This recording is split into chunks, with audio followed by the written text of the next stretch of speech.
baby. Oh, yeah. Oh, shit, my brain on my face. All right. How we doing, everybody? How is everybody doing? Yeah, we got Melderon coming and join us. Let's get him on the call. Let's see if he's ready. Answer the phone, Melderon. Let's go, boys. Let's get that hype. Oh, baby. Oh, baby. Oh, let me move the chat window a sec. Hold on 1 second, boys. All right. Oh, God. He's having a cigar. He'll be right there. He'll be right here, boys. How's everybody? Dr. Melderon, yeah, he'll be here in a second. I told him to hurry up and friggin' be ready, but oh, God, he's you know how he is. He's probably skinning a beast right now. What's going on, boys? How's everybody doing? Oh, baby, Sunday. Today is Sunday fun day, baby. There he is. Hello. Melderon.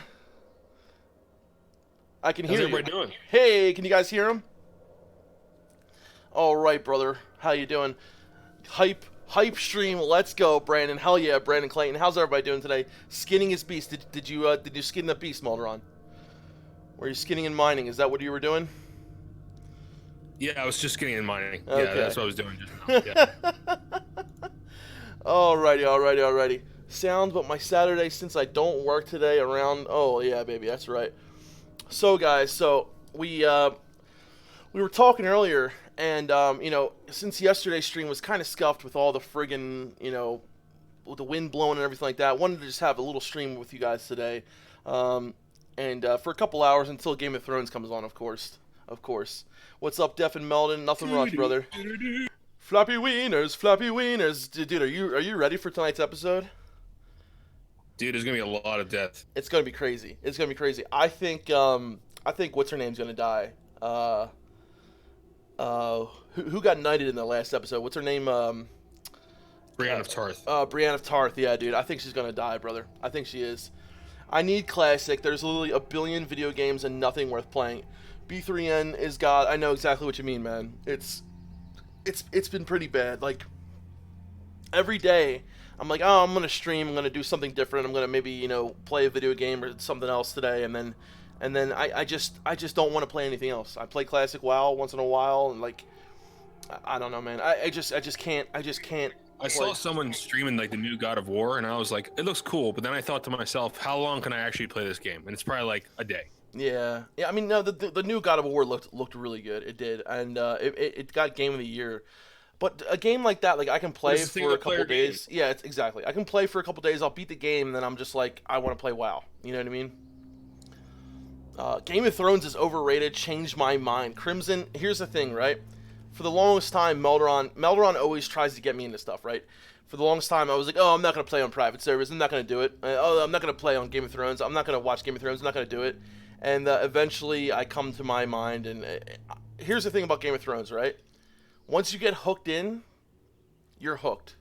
2 words: character development. That's why it's good. Yeah, absolutely. And it's good in a lot of the same reasons why Classic WoW is good, right? Is because the characters grow so much. Your character grows so much. The story is really just. I mean, you see characters that you hate turn into people that you love.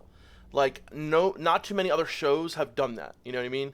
Only other one that like has changed characters so well in my mind and like just really done that great of character development is like Deep Space Nine, Breaking Bad. Breaking Bad, and honestly, one that I really love too is Battlestar Galactica.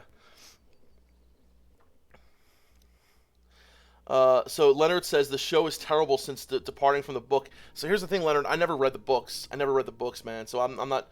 I'm staying till 3 a.m. tonight to watch it. Hell yeah, Shaman. Hell yeah, brother. Black Sails better than Game of Thrones. Black Sails, is that the do you know that show, Melderon? Black Sails? I'm not sure. No, what's that on? I'm not sure either, but I think it's like a pirate show. I think. We'll just say Melderon is working Sounds on. like it. Yeah, it does sound pretty good. Melderon is working on his free stuff right there guide. After all, we saw him dive down into Defcamp's wallet last stream. Oh my god, dude. Yeah. That's funny, dude. Yeah. That's funny. Melderon's going to be playing a rogue, guys, in Classic WoW. You saw it here the other night, pickpocketing my friggin' wallet. Alright, so, depends. I'm watching about 4 to 5 seasons of Game of Thrones, and I'm really impressed anymore. Yeah, so season, what was it, season 7 is the one that got me really hooked on. Can Melderon address the state of the alarm clock? Melderon, you know the mic. Oh! Okay, our power went out again last night. The power went out this morning, right, Melderon? Like a couple times? It went out like twice, this morning. Yeah, okay, Al. So what happened is the power went out a couple times, and what happened is I didn't get back to resetting the alarm clock yet. So everybody gonna die. Yeah, so I will fix it, Al. I promise I'll fix the alarm clock. Oh, dude, look at all the fucking emojis. I love it. I love it. Emoji Central. I miss Joffrey. I can't see the stream because I'm like talking to you at the same time. Oh, yeah. Al, I do not miss Joffrey. I was so happy to see Joffrey dead, dude. Ashara is AIDS. Wow, I actually put Ashara up because I know it's like one of Melderon's favorite zones. You love Ashara, don't you? It's one of my favorite zones, probably if not my favorite zone. Yeah. So why? Tell me why. Because it's the only zone in my eyes, and I know it's an MMO, so what I'm about to say is going against everything MMO. But if you need to take a break from everything, you just go there, dude. And it's like you just kind of take a break. You know, you can farm some leather, farm some gold, just kind of hang out and put on some music and just chill. It is kind of like one of those forgotten zones, like not forgotten, but there's not many quests there. You know, there's not a huge amount of quests there, but it really is a totally different zone from all the other ones. Like, it's very original in a sense. You know, the colors, the color scheme, and I do love color palette's unique. Yeah, all the ruins. It just all the history. Yeah, I like it. It's just that for me, like you know me, I love the wintry zones. I love the winter, spring, Lockmodown, all that kind of stuff. I think Ashara for me is really cool when you think of it in the sense of like, you know, it's the ruins, and so if I'm not mistaken, right, Ashara was the seat of the High Elf Empire, right? Like back in the day, like that's where Night Elf Empire. The Night Elf Empire, right?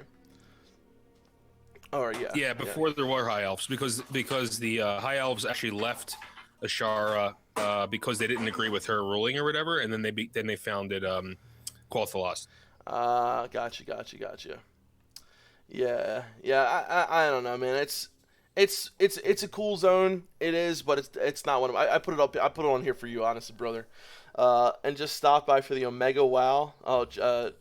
My favorite zone is chill. Is Thousand Needles, the Shaman. Thousand Needles is. Here's the thing.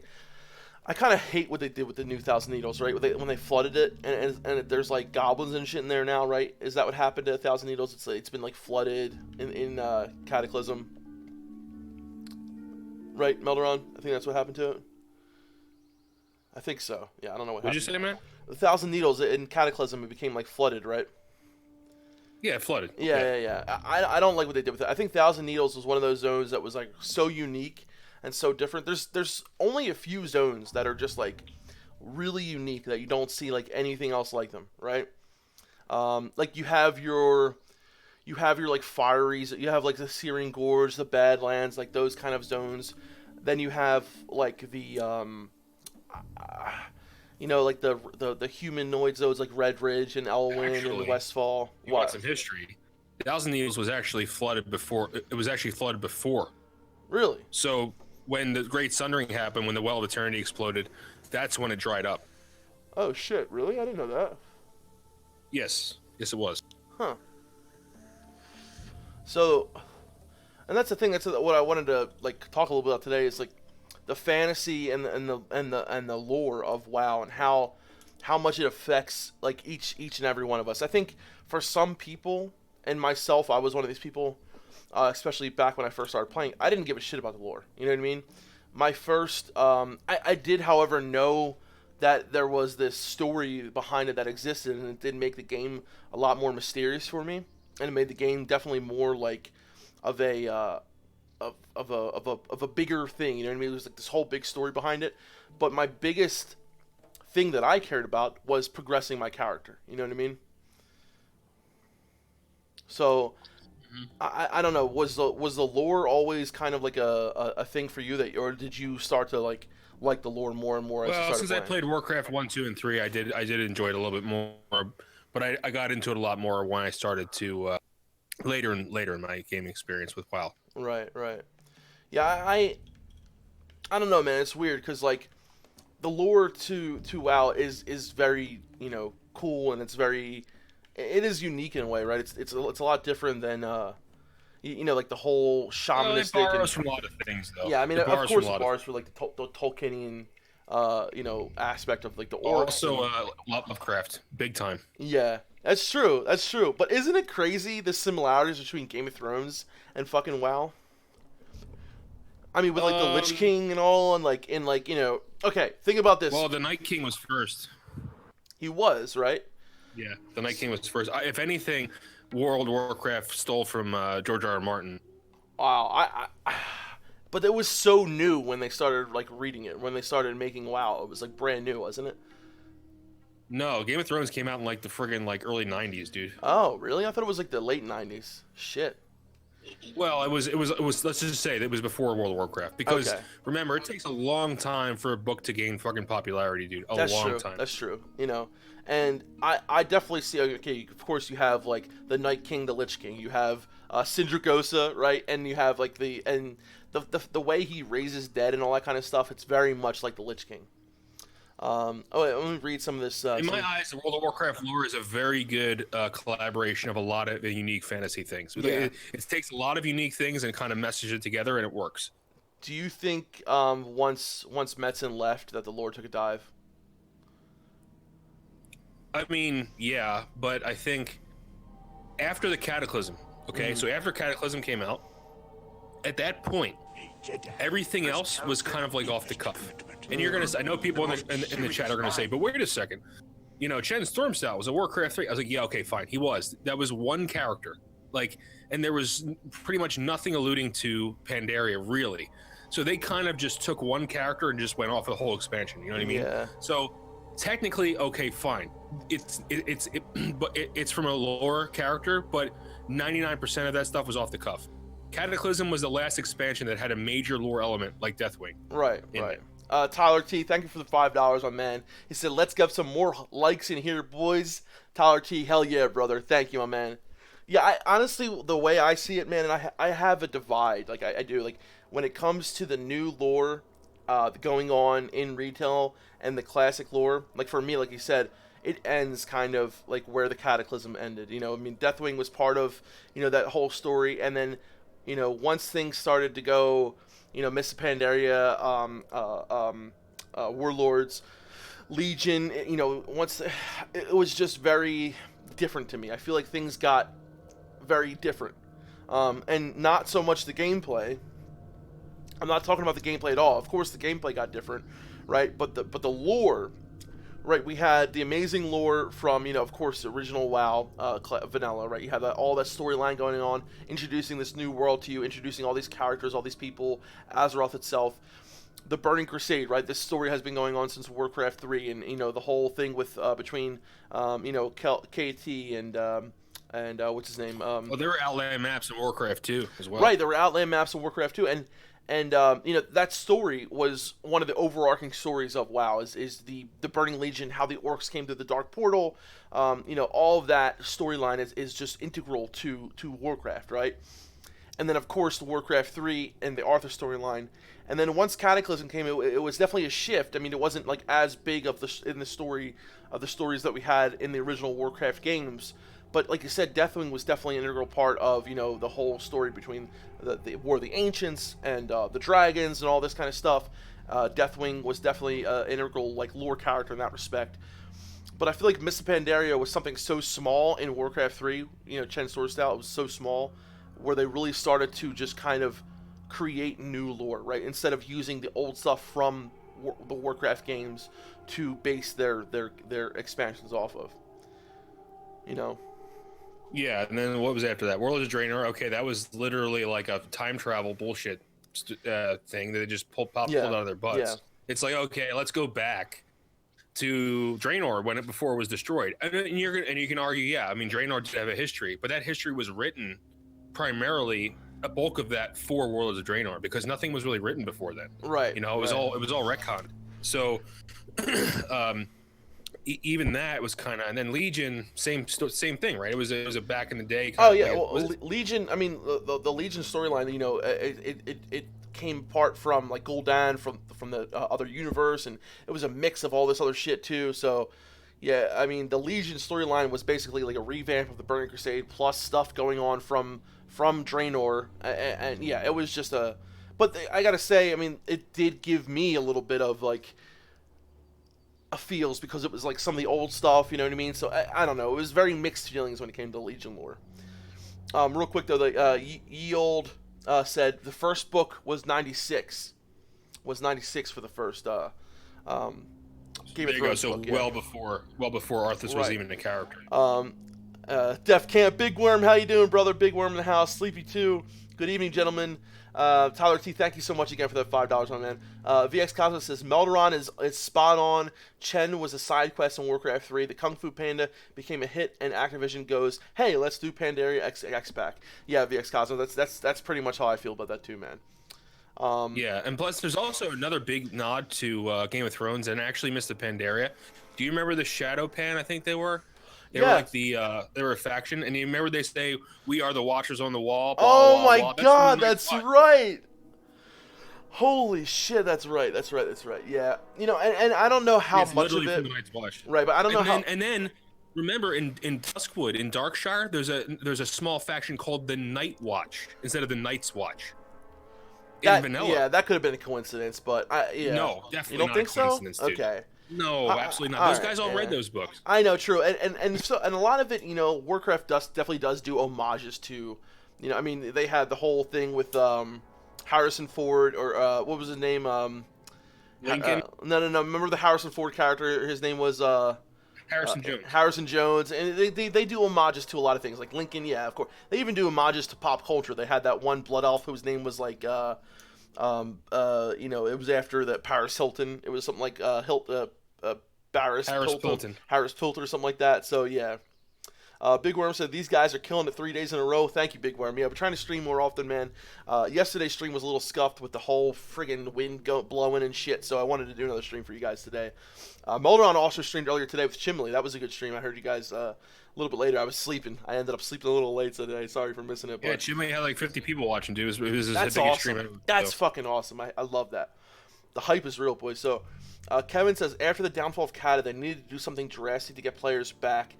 Cause MOP was a decent expansion for new players. Yeah, that's a good point. That's a good point, Kevin. You know, for a lot of new players, and there were a lot of people who loved MOP. A lot of people who loved not so much the lore of MOP, right, but the raids and the gameplay. Some people call it. One thing I will say about MOP is it was very fresh. It was. That's very true. Yeah. Mist of Pandalia, though they used to call it. Remember? Mist of Pandalia or something like that. All the dailies. Yeah. Even though I didn't like the art design, but it was a very fresh take on the Warcraft universe. It was very fresh. It was a lot different than what we were normally seeing. You know, like, and then TBC to me was the freshest take on everything because it was like TBC has a very, very unique artistic flavor, like extremely unique. It does, yeah. And the thing about TBC for me too is like that's when for me the lore was great, the gameplay was great. So many things were great about it, and vanilla too. Like, even though the vanilla lore was essentially just like the Warcraft, like how much has think about it for a second now. Like, how much evolved lore wise from Warcraft 3 to World of Warcraft? Right. Of course, we had the Forsaken. They became more of a they had more of a centered story. You know, they became a little bit more together in World of Warcraft, but how much exactly evolved from Warcraft 3 to World of Warcraft? Can you like in terms of what? In terms of the storyline. Well, we knew that Arthas' Scourge had taken, vast swaths of Eastern Kingdoms, so that we knew that was going to happen.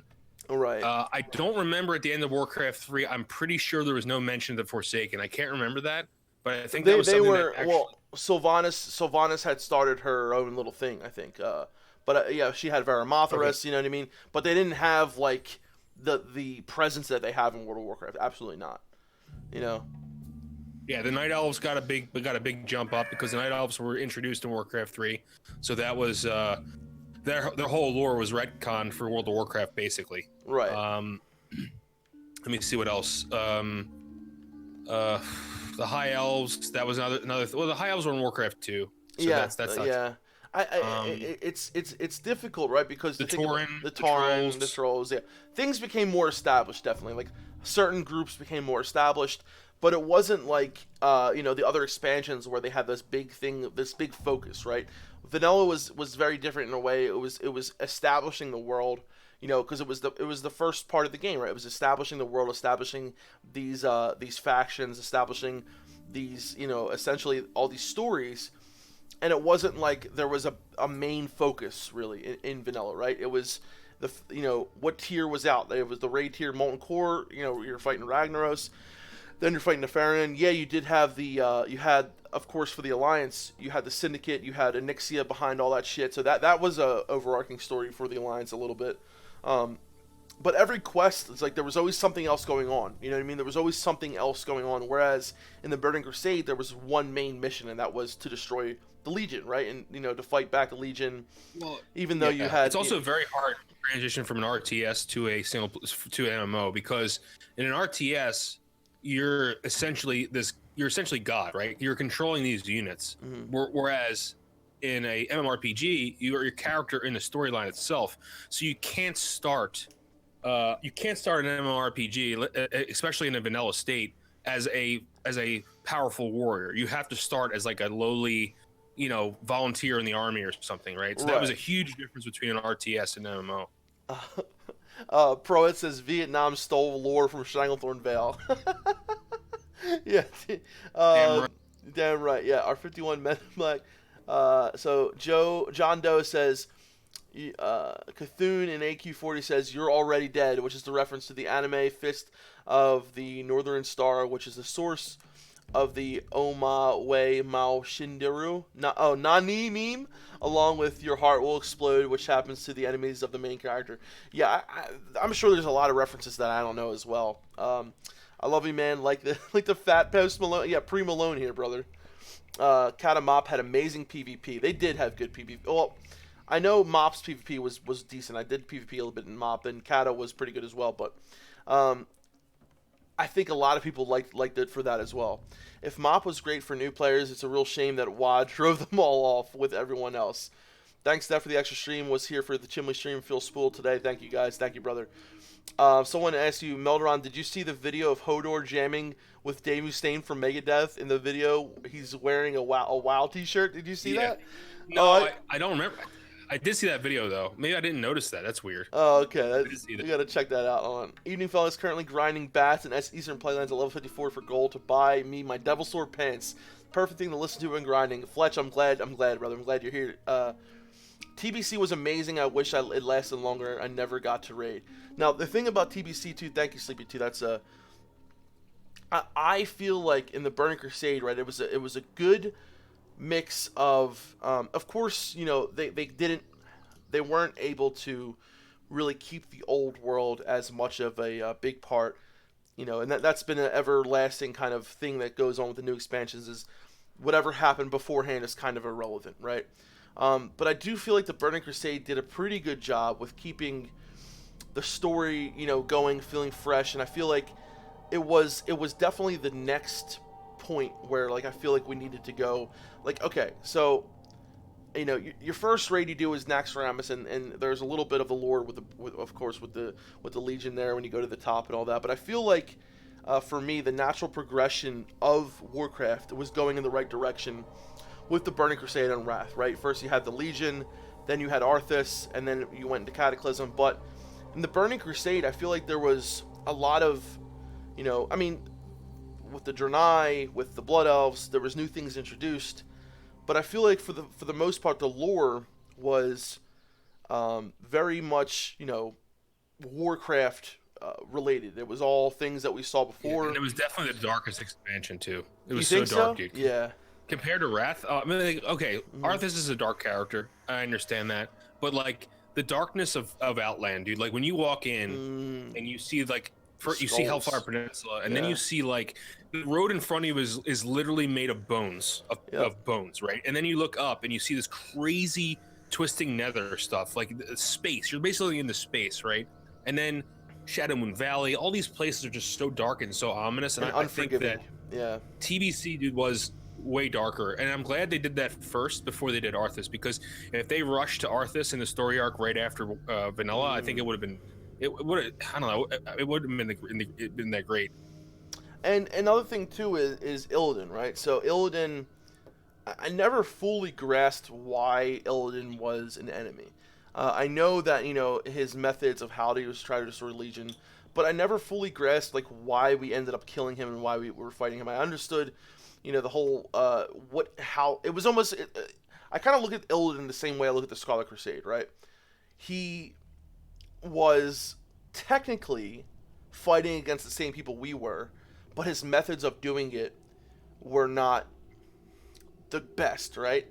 But I never really understood like why we took out all that time to kill someone when we should have really been trying to, focus on the bad guys. Like what we end up fighting kill Jaden at the end of Sunwell. But do you know more about like that storyline and why we actually went to kill Illidan?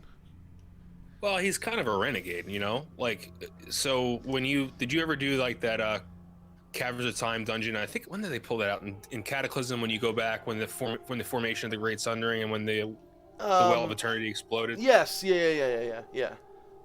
So that's a good entrance way into that. Basically, he, forsook his druidic or whatever you want, night elven culture, and became this, I don't know, half demon, half man kind of, thing. And I think that's what it was. It was more of a, he's unclean in a way. I don't know. I mean, honestly, I know people are going to hate this. Illidan's not my favorite lore character by far. I'm not really into that whole storyline. Before, yeah. And you're not a big fan of Malfurion either, right? Well, yeah, night elves in general, I'm not really a fan of. But it's like, I don't know. It's just the Arthur storyline is just so good, and it may be cliche, but it's still so good because you tie in not only human lore, but you tie in orc lore, and that's why it's so interesting to me. Because because remember, the Lich King isn't one entity; it's two souls. It's Arthur's soul and Ner'zhul's. A lot of people forget that. A lot of people forget Ner'zhul is just as much as part of the Lich King as Arthur's, right? Yeah, I mean, essentially, Ner'zhul was the one who got Arthas to go to the Frozen Throne. I mean, Ner'zhul was controlling Arthas, right? And then they kind of merged consciousness, I guess, at some point. But I still think Ner'zhul was number one in that whole relationship. Yeah, it's true. What do we say? I think someone said all night out. All night. What did I read that? All night elves are enemies, says Proet. Yeah, absolutely. Flying mounts, WoW community, and PvP. World PvP dead almost died instantly. Maybe not all servers, but sure many happened to our server. I guess VXCOM was talking about. I was talking to BK, yeah, about the. So a lot of people didn't like the Burning Crusade. Looking back now, I do see the flying mount issue as it was an issue. It did end World PvP essentially for a lot of reasons, but I still think the Burning Crusade was definitely one of the best points of WoW for me. I have times of trying to, voted which is better for me, Vanilla or BC, which is kind of not fair because I definitely did play. I played all of BC, whereas I didn't play all of Vanilla, so it's kind of unfair for me to judge that as well. But I mean, you know me, brother. I love the Burning Crusade. I took it so seriously when I started playing. Raiding, doing all the raids, PvPing really hard, doing like all the quests, doing so much of it, and where I didn't so much get to experience all vanilla, I did do some PvP things like that, but for me, the Burning Crusade was just perfect in so many ways, and a lot of people. Well, it is it's objectively a better game. So the thing is, it's like vanilla is great, and it's great because there's inconsistencies and idiosyncrasies that people fall in love with. But vanilla is like that girl down the street. She's not a supermodel, but she's really cool and down to earth. You can drink beers with her. You can, bring her in front of your friends. She's gonna Yeah. fart and burp, and everyone's gonna laugh. Whereas the Burning Crusade is more like a supermodel. It's a classy broad, yeah.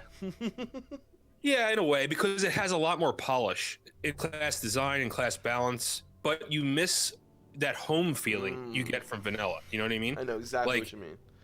That's kind of why vanilla is so important, because it's like you walk around and the world is so big and the world's such a big character. Yeah. Whereas Outland really kind of it diminishes Azeroth. It really, really does. And you know, even though Outland's fucking beautiful, like I love Outland. I love leveling in Zangarmarsh and Nagran and everywhere, dude. Like it's so fucking cool. But then at the same time, you're like, damn, all that stuff that beautiful zones in Kalimdor and Eastern Kingdoms are irrelevant. The whole world, and, right? Yeah.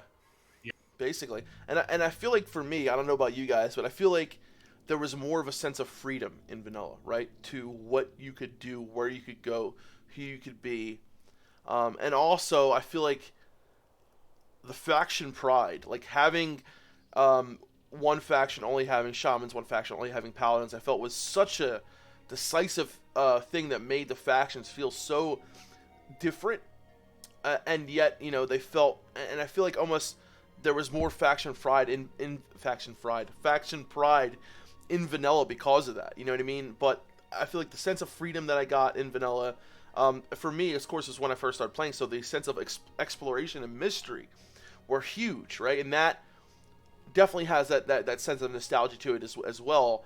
And also, I really can't put enough emphasis on just the sense of freedom that I got when playing vanilla. Going to all these places, going from Kalimdor to the Eastern Kingdoms, traveling to these new places, seeing these places for the first time, but also, I felt like a true explorer. I felt like Bilbo Baggins, whereas in Outland, I felt more like, I don't know, but I felt like Bilbo Baggins going on his journey. You know what I mean? From The Hobbit, if you ever read the book, not the movies. I'm not talking about the movies. I felt like home and back again. You can go to all these places and then come back home, but the whole world is still out there. Whereas Outland is like you centered in this one little place. Not little. I mean, Outland was pretty big, right? And it was beautiful. But when you went back to Azeroth, it felt like you weren't where you should be. You were not at where the action was. You had to go back to Outland to get to that action. Yeah, it's almost like it's like The Hobbit versus Lord of the Rings in a way, because The Hobbit is all about exploration and about finding yourself and all this stuff, right? Mm-hmm. Whereas Lord of the Rings is this like epic, long. You're saving the world, right? You know There's what I a mean? goal. There's a goal at the end, right? Yeah. Yeah, it's like this, like the Burning Legions are going to destroy the world. Whereas vanilla, there's all these little smaller stories that are going on, and you do feel like Bilbo because you go fight the ogres and turn them into stone. That could be Molten Core, and then you go and ride out. You get saved by and then the Battle of the Five Armies is maybe something else, but it's not world-shattering, world-changing stuff. Where I feel like the Burning Legion could mean the end of existence for all of Azeroth. Or any. I don't know. I mean, technically, you're saving the world with AQ and all, but like you're right. Like the fact that there was these different enemies, so many different enemies in vanilla, it was like, but where BC was focused on one kind of individual baddie. You know what I mean? And that was the Legion. Yeah, I mean they're both important. Like right. Yeah, you're right. I mean, like AQ is definitely you're saving the world, but the threat isn't as I don't know. It isn't as imminent as these things pouring through the dark portal, and you're literally fighting them off. When you walk in the dark portal, you see both factions fighting off these guys, right? And you're like, holy shit! Like this is huge. This is big. And then as soon as you fly away from there and go to your first base, they're like, we need you to help us out, otherwise the Legion's going to invade Azeroth. Yeah, And it's like, whoa, okay. That's true, man. What's up, Snack Pack? How you doing, brother? Great to see you here, my man. Ben Spots, love the feeling of progression. I think Ner'zhul was somewhat suppressed by Arthas, who didn't want to be controlled, but he definitely was there a little. Yeah, so that's a good point, Araleth. I know at one point, wasn't there like an internal struggle between Arthas and Ner'zhul? Or was that in the books? Was that later? Did we get to that? I don't. So in the book, in the actual, in the book called Arthas, which is a really, really good book, in the beginning and the end of the book, the author, I think it's the female, I can't remember her name, but she basically portrays the struggle of Arthas and Ner'zhul as this boy. Like Arthas is this boy, and there's this like presence around him at all times. And the beginning of the book and the end of the book end in the same way. They're both sitting in this room, and like Ner'zhul is just trying to force Arthas, you know, into doing things, and it's like you can tell Arthas deep down inside doesn't want to do it, you know. Right. But there's this constant force of Ner'zhul, like you have to do this, you have to kill everyone and all that stuff. So it's a pretty awesome struggle, and I think that's why the Lich King, even though it wasn't the best expansion in my eyes, it was the best story arc, I think. Gotcha. Guys, real quick, Nicholas Stain has donated $20 through Super Chat. Nicholas, thank you so much. You've been so supportive. He says, sorry, I can't stick around for the stream today, guys. Got a lot of work to do, and you're distracting me. Love you guys. Keep it up. Keep the hype real. Nicholas Stain, thank you so much, brother. You have been such a support to us. And hell yeah, brother. Get what you got to get done, brother. Go get what you got to do. You can always check out the VOD later, my man. Thank you for the $20. It means so much, brother. And real quick, VX Cosmos, yeah. He said, I did not say I don't like TBC. Made a statement what happened when Flying Mouths came out. Still, TBC had Kara, raid, class balance, and much more plus side. Yeah, VX Cosmos, I think I used your statement as a segue. I didn't mean for it to sound like you were like anti-TBC. I was just using for what you said as a segue to it. Like a lot of people look at the Burning Crusade and say that, you know, a lot of people don't like it, and you know, I know that you weren't saying that. I don't want to get people to get the wrong impression, but it is something that I've heard. I think TBC is universally the most liked expansion, though. Yeah, I really, do you think it is? I think okay, this is what I think. Well, I said expansions, so Vanilla's not in this conversation. Okay, there you go. So I think TBC is by far the top-rated expansion. I mean, you saw Absolutely. the most players play Wrath, but when you look back, I think TBC was the most popular as far as like people liking it. Yeah. You know what I mean? Absolutely. I think Wrath, you know, had a lot of hype behind it, a lot of great lore. But as far as gameplay and like favorite time for me was definitely, as far as you know, and I'm talking about favorite time because I got into good guilds, met some good people and all that. I think if I had that in vanilla, though, my thoughts may be different. Like, I didn't have the connection to the guild that I had that once I did in the Burning Crusade. But I will say this, as a new player playing in vanilla when I first started playing, being able to connect to people helping me, that sense of community was so strong in vanilla. And do you think it started to die in the Burning Crusade, or was it later that started to happen? What started to die? The sense of community, the social aspect of the game. Do you think that started to die later? Do you think that's when it started to die? Okay. Yeah. I mean, so you got to remember, like, we have to think about how much social interaction you get from like dungeons and from group quests and from outdoor elite areas and from world PvP. Those factors are huge when it comes to forming bonds. And since TBC, they didn't introduce an LFD, but they did introduce a channel, right? You were able to go in there and do that. So that lessened it a little bit.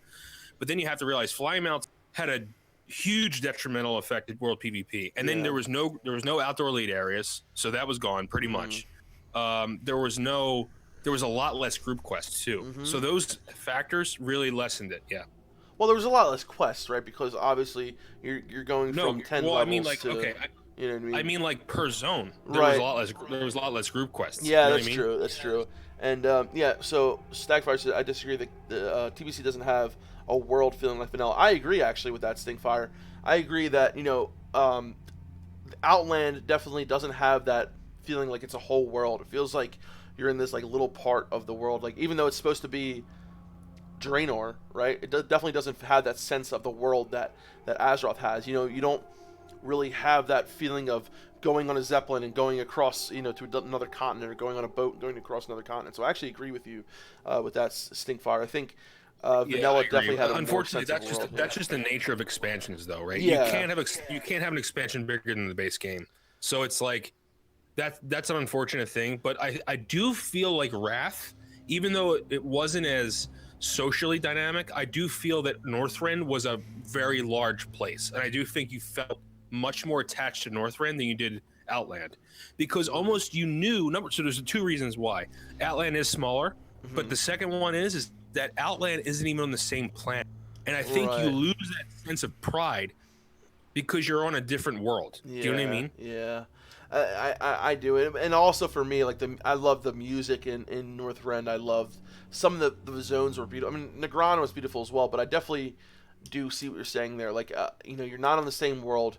You're really, it was kind of weird looking at the map. You would open up the map and you have to go to this like other zone, this other like you click on it and it was like this other world, and it definitely felt a lot different. Whereas Northrend, Also, even the world's already been destroyed. yeah, yeah. Like, why save it? You know what I mean? Why? What is the reason? What is your motivation for saving the world when it's not even when it's already been like it's literally a piece of chunk of rock floating through space. Like it's already been destroyed. You know? Yeah, I got you. Oh, Desuplo in the house, my favorite set of brothers. Shawnee says, I'm not from EU, but maybe sometimes you can go to the EU forums for a different perspective. That's a good idea. We do have a lot of EU people who watch the show, and, I definitely think we do get some of the perspective once in a while, but I would definitely like to see if their perspective is different with a lot of things. And something that interests me a lot, too, is that, I don't know, is it just me, or does it seem like more EU people are fans of lore, where a lot of, maybe it's just been in my experience where I noticed more of the EU people seems to be fans of the lore, whereas some of the NA people are kind of not as much of a fan of the lore. Maybe that's just in my head that I think that. I don't think that's really that true, but definitely agreed. At least TBC did not have instant teleportations via LFD button. Yeah, true. I didn't like Northrend. It feels too boring. I don't like cold colors. Okay, I actually loved... So here's something I want to ask you, Melderon. Were you more of a fan of the zones in Northrend than you were the Burning Crusade? Aesthetically, no. I think the TBC zones were much more aesthetically pleasing to me, but I will say that Northrend felt more epic. If that makes sense. So here's the thing. I love TBC zones. Like I love Nagrand. I love Zanger Marsh. I love Blades Edge Mountains, and I absolutely adore where is Shadowrun again? Valley, Terracar. Yeah, and I do. I love it. But I will say this, like aesthetically, I actually liked the Northrend. I love Dragonblight. I love Grizzly Hills. I love Storm Mountain, whatever it's called. There were a couple zones that I wasn't that great or big of fans of, but the music and everything like that, I think for me, it's hard. It's a toss-up, man. It's hard because there are some zones that are like, What was the troll zone in Northrend called again? Zuldrak. Wasn't that big a fan of Zuldrak. The boring tundra, that I actually liked the boring tundra more now than I did back in the day. But yeah, I mean, it's all about Grizzly Hills, dude. Yeah, Grizzly Hills. Northrend's beautiful, right? And there are some beautiful parts, and there are amazing beauty in Outland as well, but there's something about the music and the aesthetics of Northrend that just really gives me that, like, homey feeling. You know, when you have that Grizzly Hill music playing, even the Howling Fjord is beautiful, and I think, for me, as someone who loves, like, that Nordic feel, that kind of, really fjord, like, feeling, I think that's why I like Northrend a little bit better.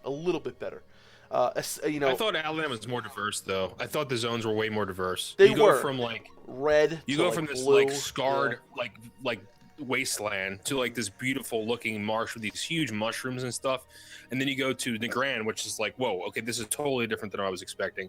Right. And then Terracar, Shadow Moon is awesome. All the green fell energy swirling around. Netherstorm, dude, all those purple like crystals and stuff. Yeah. So interesting. Yeah, Blades Edge too. That's true. Oh, and I got some. Some people says Tyler says I think that's in your head, but we community is everything in my opinion. Desubulo said. Now, but Komal said because NA is not that old of a nation, and EU region is quite big, but for sure Scandinavians we like the lore, maybe due to our Viking culture. Maybe that's what I'm thinking of. That North America isn't that old of a country, so that people in Europe are a little bit more fascinated with their history, of their long history. Maybe that has something to do with it. But I definitely do feel like a lot of the lore people that we see are, like Novel and stuff like that. A lot of people are fascinated. But I love history. I love lore. And I think maybe it's more of an age thing. in my head, because when I was younger, I had less of appreciation for the lore, right? I just wanted to get to end game and do all this and be a badass and all that kind of shit. But the older I got, I feel like I really had more respect for the lore, more respect for what was actually going on behind the scenes. You know? Yeah, I think whoever said that about Europe is actually right on point. Because when you think about it, WoW is a Western RPG, and when you think about Western RPGs, you think about one thing, and that's medieval times. And you can go in Europe, I mean, I've been there many times. You can go in Europe and walk up to a church that's 1,200 years old. Right. You know what I mean? And you can see these walls that were built during the medieval, like Amsterdam's a perfect example. And we don't have that. So I think the Europeans jive with Western RPGs so much because they can literally see where the inspiration came from outside their windows. Yeah. And I know me as an American, I'm fascinated with that, right? But some people don't have that connection, and they don't feel that connection as much. So maybe that is it. And I think it's really interesting too. I never used to read quest text unless I had to go back and figure out where something was.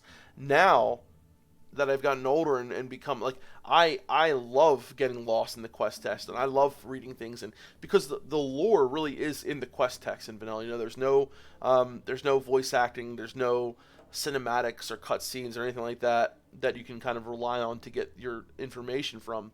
You have to read to get that, and it's something that I definitely took advantage of, or didn't. What's the word? I didn't really do it at all, and I kind of relied on other people making videos and shit like that to get that lore, and every time I would hear little bits of it, it became more and more fascinated by it. But I almost feel like I was like robbing myself, because it was a whole other aspect of the game that I could explore, and for the people who really, because I was the person who didn't give a shit about lore. I really didn't. I feel like it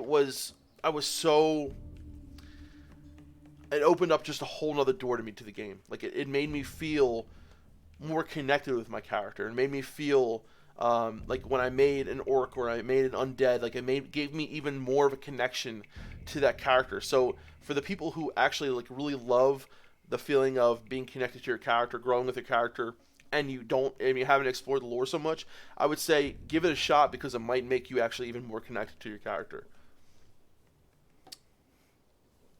What do you think? Definitely. Yeah. Yeah, I mean, especially leveling as a shaman, read those shaman specific quests, man. I mean, they're so important to who you're supposed to be and why you're going across the world. I did this on the Graves for Days video. Like, why is the water quest just a pain in the ass? And you think to yourself, okay, well, it's a pain in the ass, but it teaches you as a shaman that the elements themselves don't lend aren't just the Horde. They aren't just Kalimdor. Right. They're all over the world. That's why that makes you travel to the Eastern Kingdoms like twice. Is because the elements are your most important. Your responsibility is to the elements first, and to the planet before it's to the Horde. And those quests teach you that. So for a shaman, it's not like you're controlling the elements. They're letting them be used, almost like it's not like, okay, it's almost like you're someone like a hunter, like with his pet, right? It's not like your connection with it is it's like you're controlling him, like he's yours. It's almost like you have a bond with them, and the connection that you have with them is allowing you to use their abilities. More so that it's like your totem. What your totems really are. Your totems are a conduit. You place these things down that are a conduit to the elemental forces of nature. They allow you to commune with them. You know what I mean? And your ability to shoot lightning and stuff like that. It's like you've been chosen by the planet almost. Right. It's not like you chose the planet. It's totally different. The planet chose you. Like when Thrall became a shaman. If you read Rise of the Horde or I think it was a book called Thrall. Oh yeah. The elements chose him. It wasn't the other way around. You know what I mean? Right. Personally, as much as I love the BC, I always thought it was a filler X-Pack. For this reason, going to Outland felt more like an expedition than an imminent threat, like the Scourge in Northrend. Yeah, I agree with you there, Stinkfire. It definitely did feel more like you were going out on an expedition and less like an imminent threat. Ice Crown was horrendous, says Antoine, but the rest of the continent ranged from okay to great. Yeah, I feel like Ice Crown was definitely like It was like Mordor, but icy. You know what I mean? It was kind of an eyesore, but it needed to be something. It shouldn't have been beautiful. I think Icecrown needed to be like this horrendous fucking, monstrosity of ice and shit. You know what I mean? I think that's how it should have looked. Burin Tundra was such a nice place with the PETA combined with it. Yeah, remember the PETA guys in Burin Tundra? Yep, That was funny. Yeah. There were a ton of group quests in TBC. Yeah, so I thought there were a good amount of group quests, but I don't think there were as many as there were in vanilla, though, right? I mean, I do remember some amount of group quests, but I don't think they were. And there were some vanilla, group quests, and then you had outdoor elite area quests, which right. were separate. Right. And like that was huge. Like you know how much I love that stuff. Yeah, I know. So it's like. Yeah, like that stuff's huge. Like I've gotten to so many friendships just by doing like Jinzo lore. You know what I mean? Like, and I will say some of those group quests in the Burning Crusade were definitely doable if you're like on your own, which some of them were in vanilla as well, depending on your spec or your class. But I feel like the group quests got a little bit easier in the Burning Crusade, or maybe was that later? Maybe I'm thinking about. No, it's definitely true. They got easier. I remember soloing them on my mage, and then. When the Death Knight came out, of course, they were soloable. Everything was soloable. Everything was soloable, right? When the Death Knights first came out. Patty McDude. I remember running Hellfire Peninsula with 5 Death Knights. Like, we did that together, remember? We did that Hellfire Ramparts. We did Ramparts, yeah. Yeah, but when DKs first came out, Jesus Christ, they were so powerful. Oh my god. Ridiculous.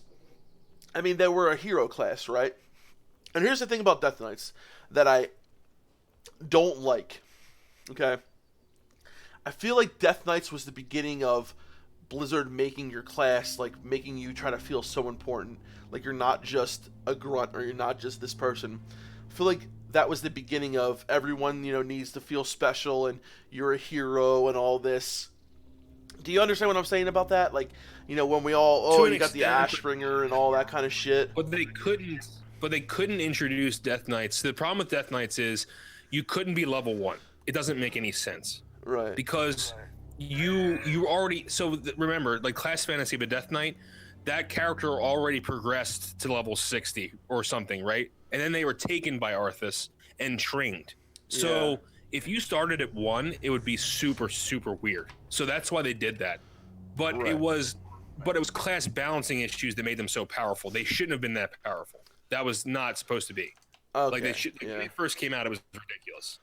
Yeah, I mean, and not only that, but they were like, they were. I felt like everyone made one, like at least, and I do feel like they were kind of given a little too much, as far as like, you would see a Death Knight at first when they first came out, and it felt like they just were trying to make them shine more than other classes, and I didn't like that about Death Knights at first. They definitely became more balanced over time. You know what I mean? Well, yeah, that was a problem with class balancing. That was not really the lore. I'm gonna put some Grizzly Hills music on. But yeah, I think like Paladins though. Would you say the Paladins were the first hero class? Would you say that maybe? Why?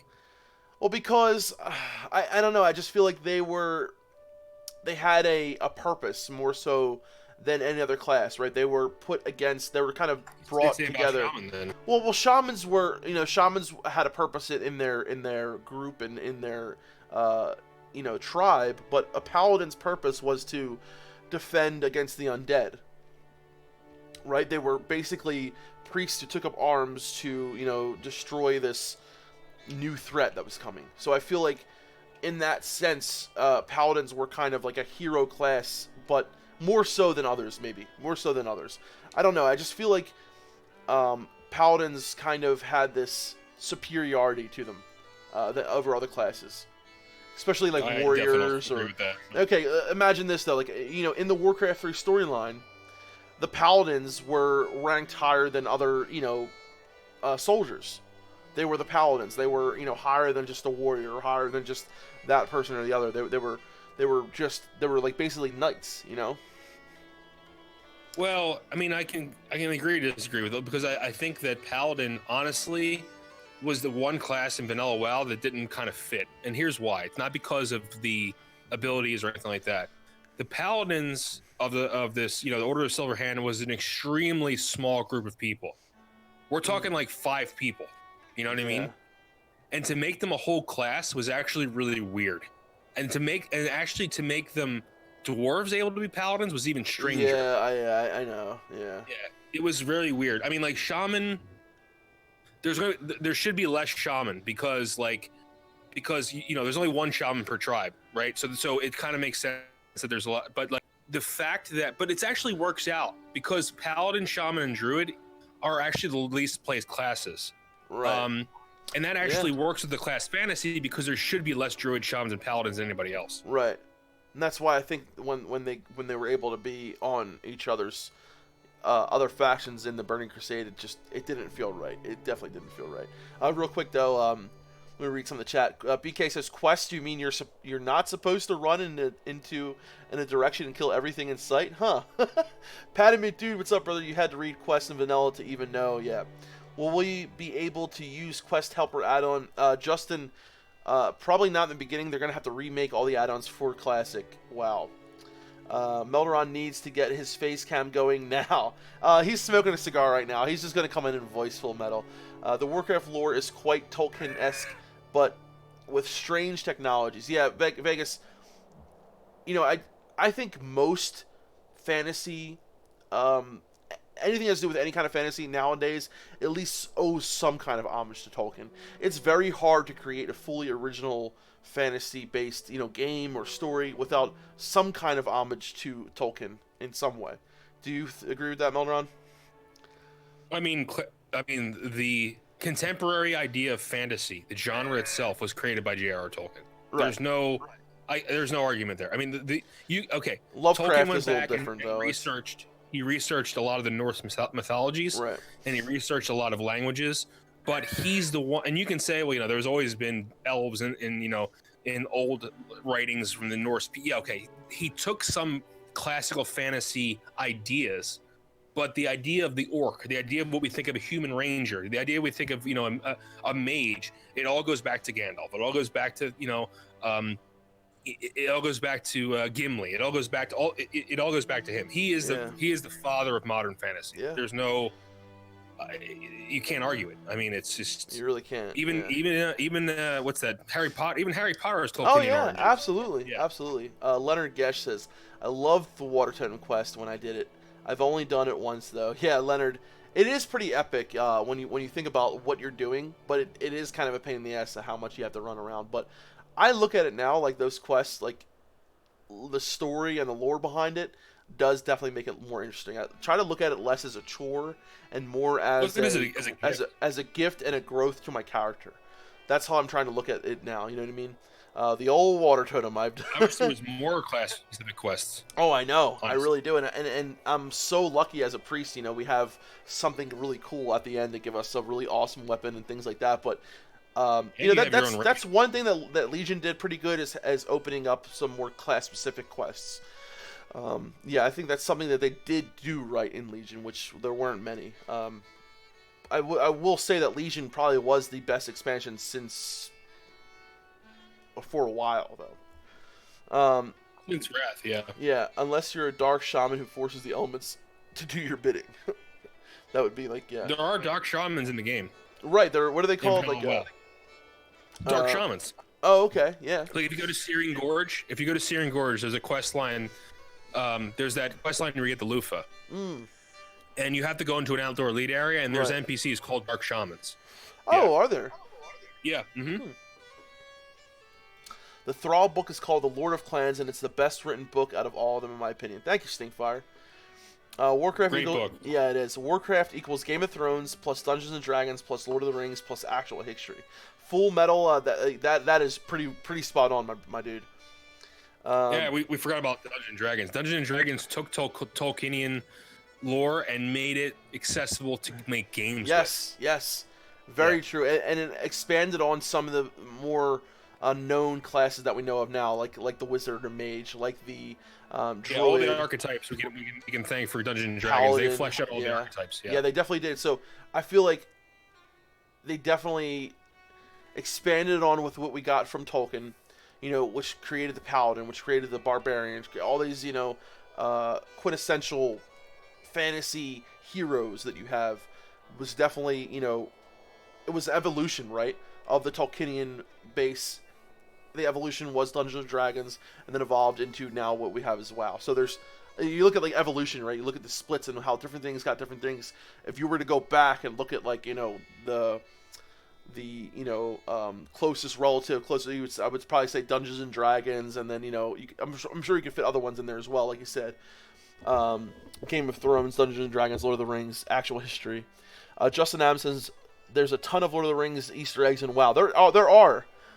I'm trying to think of some other like big ones that we have. Black Rock Mountain, dude. Oh my God, of course, Black Rock Mountain, yeah. And I think one of the coolest things, right, about Black Rock Mountain is like it's like this huge complex. And there's these old, things going on in there. Ragnaros is down there in Molten Core. But Black Rock Mountain, the whole idea of like this looming dark, and then of course you have the orcs, you have the, which are, very similar to the orcs in Lord of the Rings. They are the orcs and the Uruk-hai or whatever. The Black Rock orcs, yeah. The Black Rock orcs and all that, yeah. So, John Doe says, a shaman feels like a Jedi master more than a Jedi Knight. Your communication with the living essence that binds the world together, and the knights are more like the warriors that fight in the name of the Jedi instead of the Force, really. So warriors fight in the name of the Horde. Yeah, that's another thing. I do feel like there are some connections to Star Wars as well with some of WoW. Maybe a little bit less than the other things, but Star Wars, when you think of like fantasy, was very original in a lot of ways. I mean, there was, of course, the overarching, story that was very Tolkienian, I guess, in the way of, well, was it? I mean, I don't know. What would you say? Star Not Wars really. is. I mean, Star Wars is unique because Star Wars is a fantasy in space, Right. So it's like it's not science fiction. So there's a clear delineation between what is science fiction, what is fantasy, and Star Wars is way far on the fantasy side of it. It's because you have these things, you have spaceships, right? But the thing is, technology isn't a big part of it. They never explain how hyperdrive works. If anybody knows anything about space, Han Solo says, "Oh, we're traveling light speed." Do you have an idea how long it would take to get from place to place traveling light speed? Very long. It's just, yeah. It doesn't make any sense. Star Trek is a pure science fiction. That's right. like you use science fiction to analyze current culture. Science fiction is always a mirror. Science fiction is a mirror to current days and uses technology to kind of explain all that stuff. Whereas Star Wars is a space opera, they call it, or it's a fantasy, right? And you could take all those races and plug in the Tolkienian race, and it would be still an interesting story, right? Because it's just fantasy. It's right. just but I don't think Star Wars was a very big driving force for World of Warcraft. No, I don't think that. Yeah. Real quick, Rasmus says, I'm back from watching Aerosmith yesterday at Melderon, smoking with you, man. Can't wait to play with you both in Classic. I can't wait to go to the Rasmus, guys. I'm psyched. And also, if you guys don't know, on our guild, all our guild information is in our Discord. I will put a link to the Discord so you guys can have it. If you guys want to join the Discord, if you go to the announcements, scroll up a little bit, you'll see the link to our guild if you guys want to join us for Classic WoW. You should pin that so people can find it easier. I'm putting it a link to the Discord right now. Oh wait, no, that's I mean, not you the should right link. Pin the guild announcement. Oh, in Discord. Okay, let me. I did the wrong thing real quick. Hold on. I just linked the stream in the stream. Hold on. Let me try that again. Here we go. Here's the link. Okay, guys. There you go. That's the link to the Discord. And so yeah, I really I hope Blizzard breaks Quest Helper. You know what? We're not gonna have. I don't think we're gonna have basically any add-ons in the beginning of Classic. Frost Shock is the most OP thing ever. To this day, I have PTSD from Frost Shock Shamans in 2004. Do you think Frost Shock is that powerful, Melderon? It used to be because it didn't have diminishing returns. Right. But then they hotfixed that shit. That was gone. So, but yeah, I mean, it's still good, but it's not like you can't kite people forever now anymore. Yeah. So. Right. Tyler T says Melderon has a voice for radio. Leonard Gesh says a face for radio too. There you go, brother. Wow, thank you. I know, but on the Alliance side, they're still the second most played, and it's Shamans on the Horde. Now, Puffs. Oh, Rasmus says Puffs on my cigar. Yeah, well, in Classic is close. Let's enjoy the time we live in and just be grand where we are now. Salute, my friends. Rasmus, salute to you, brother. Thank you. Now, here's one thing that I've really grown to appreciate about Shamans, right? I 100% feel when I play a Shaman like I am almost like a bannerman for the Horde. Like, I feel Shamans embody the Horde so much, as do Paladins for the Alliance. And especially in Classic WoW and Vanilla, whenever I play a Shaman, I almost feel... It's hard to kind of say... I've had this recently with playing on the Shaman, and I will admit, brother, I played a couple times. I know we're only supposed to play them together, and we haven't been playing... I was playing them last night a little bit, and I just feel so connected to him in a lot of ways, right? I like the sense of being this melee fighter, almost like a warrior, but you have these spells and you have these other abilities. But there's something about it that I've starting to really appreciate, and that's almost the connection to the nature and the elements that you have, the honor like of being a shaman, the honor bound of being an orc in this case as well, and a Tarn. I think I would feel the same, but I almost feel like I don't know, I've never felt this. I feel a little my priest in a way, the connection that I get, but it's hard to spot, and I've really been enjoying the shaman more and more. I just feel like there's any scenario, whether it's being, taking more damage, I can put my shield on, or, trying to slow someone, or using something, healing myself. I feel like they're suited for anything in a lot of ways, but I really feel like they were created so masterfully. I feel like the shaman is one of those classes. They have a lot of archetypes that they're trying to embody, and they do it really well. And I think this. My favorite archetype in all of fantasy is the battle mage. And right. That's why I fell in love with Death Knight so much, because they embody battle mages very, very well. But before the Death Knight, I would argue that Enhancement Shaman fill that archetype the best. Yeah. I mean, I love being able to go up there and smack someone with my friggin' axe, and then also be able to shoot out lightning bolts and shoot out chain heals and do these shocks, and using nature and using brute force. Like, brute force and nature together is so fucking cool. When I think about like how I would, if I had my own fantasy, right, where I could be a character who I would do, like a fucking superhero or whatever, I would want to be someone with brute force and also like shoot fucking lightning bolts out my hands and shit like that. Like, when it comes to pure fantasy and like what I would like to do if I had fucking superpowers, it would be a shaman, honestly. Like, I mean, I love Shadow Priest. I love Priest. I feel my personality connects to them the most. But if I had my choice to be something that I could create from scratch, it would probably be closer to a shaman than anything. Yeah, they kind of do have the superhero feel to them, right? They can swim, they can walk on water, yeah. they can breathe underwater, they can shoot stuff out of their hands, they can run around and hit people with big weapons, they can heal people. They have like this really big superhero thing going on. They do, yeah. And I would say a paladin also kind of has that as well, right? They do have the ability to, wield a great fucking, giant swords, big armor. It's almost like they are the knight, right? They are that quintessential, like, medieval knight who is fighting for honor, fighting for good, fighting for what is right in the world, defending the weak, defending the poor.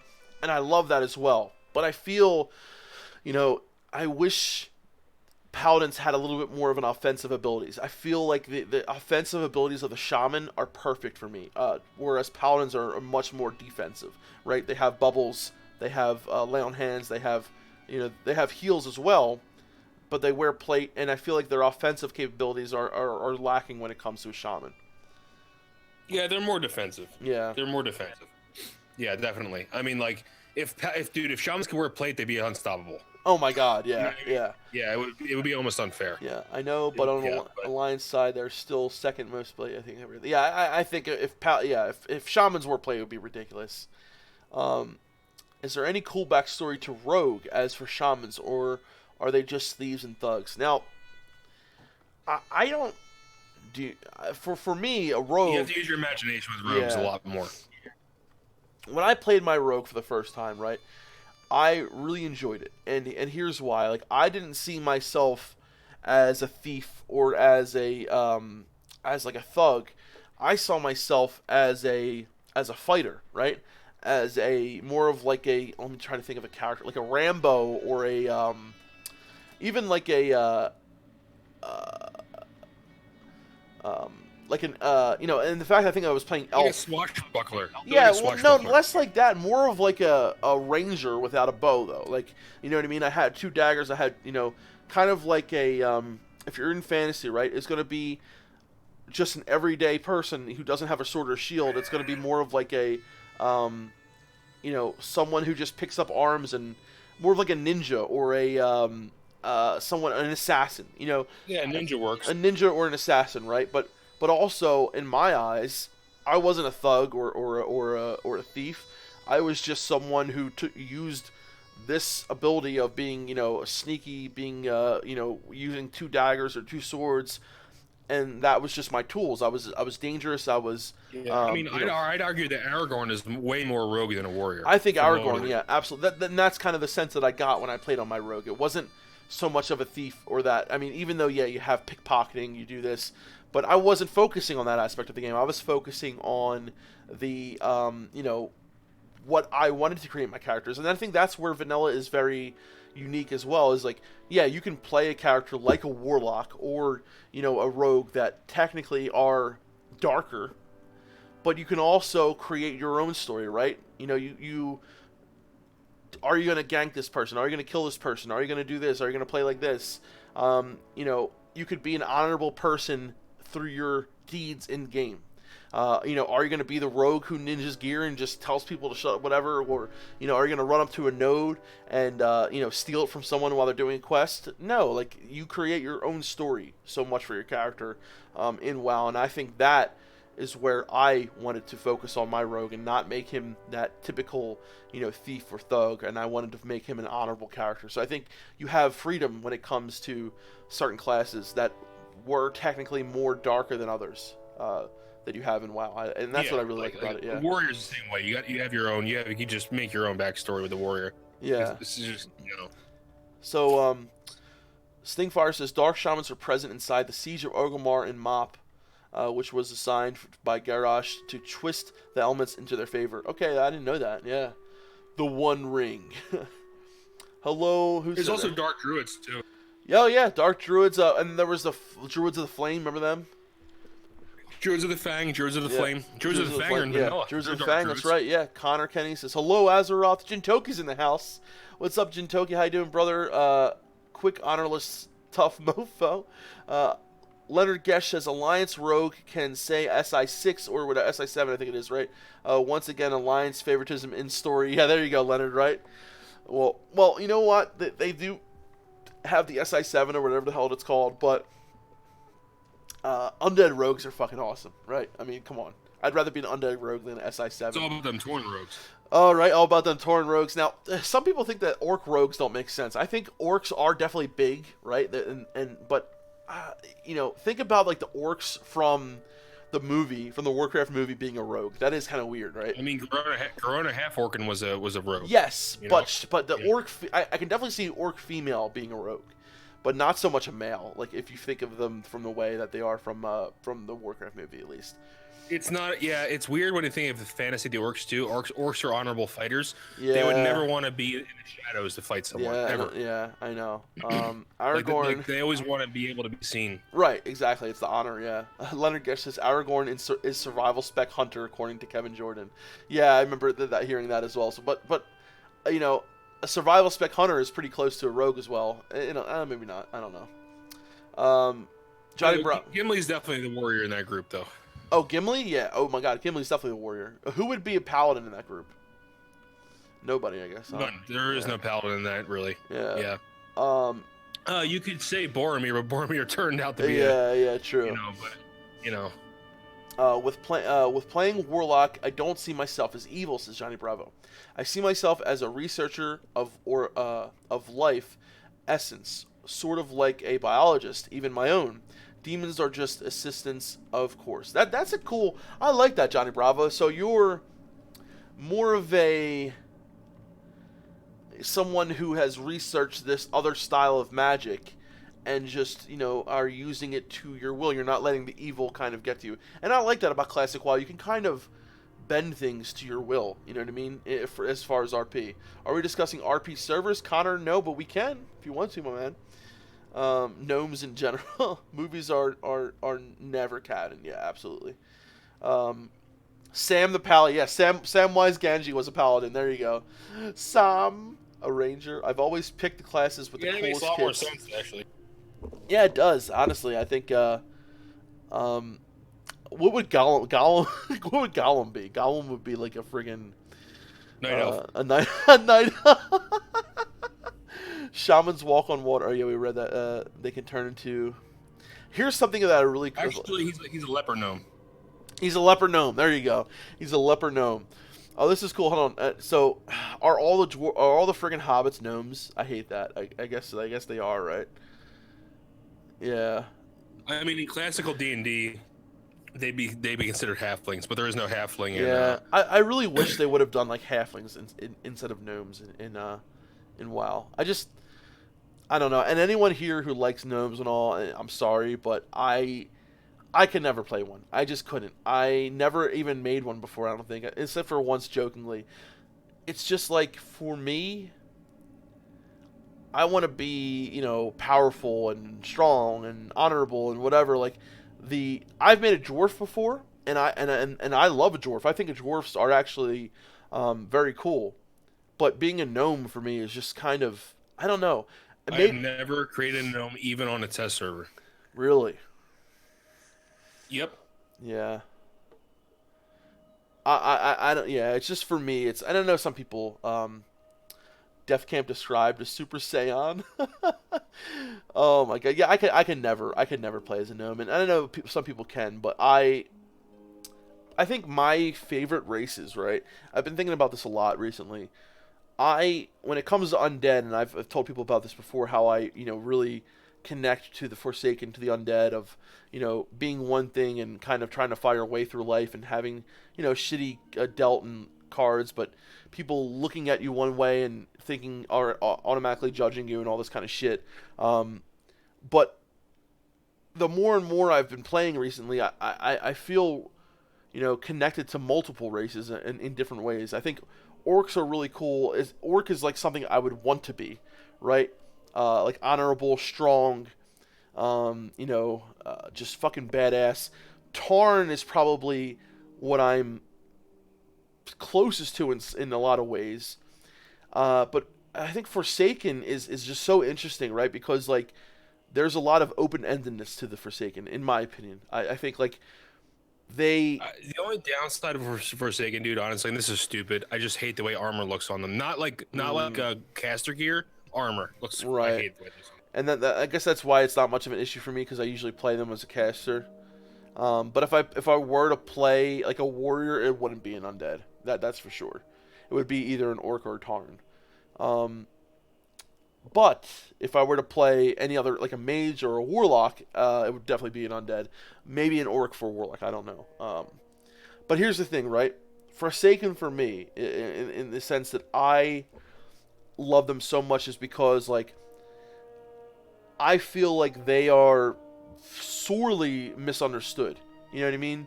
And very much just trying to fucking find their way in life, and people just giving them the shit everywhere they go. You know what I mean? And yes, that's not necessarily exactly like my story or what I've been through, but I've had my past, and then I've been kind of changed a lot, and I feel like the Forsaken have had their past. They've changed a lot and are trying to build up what they have now, and trying to make their way through the world, right? That's where I feel the connection to the Forsaken, and to the connection of like being this this thing that people look at in disgust, and not saying like people look at me in disgust or whatever. Well, maybe they did when I was in my addiction, though. People would look at me and say, "Oh, he's a worthless addict" or whatever, that kind of thing. But inside, you're something different. You know what I mean? And I think that's where the main connection for the undead, for the Forsaken, that I feel. And also, maybe I'm just a little bit of a fucking emo kid and I like to play an undead. I don't know. I think they do look cool, though. I really do. I think they look cool. I like the backstory. I like that they're kind of... And the Horde are underdogs, right?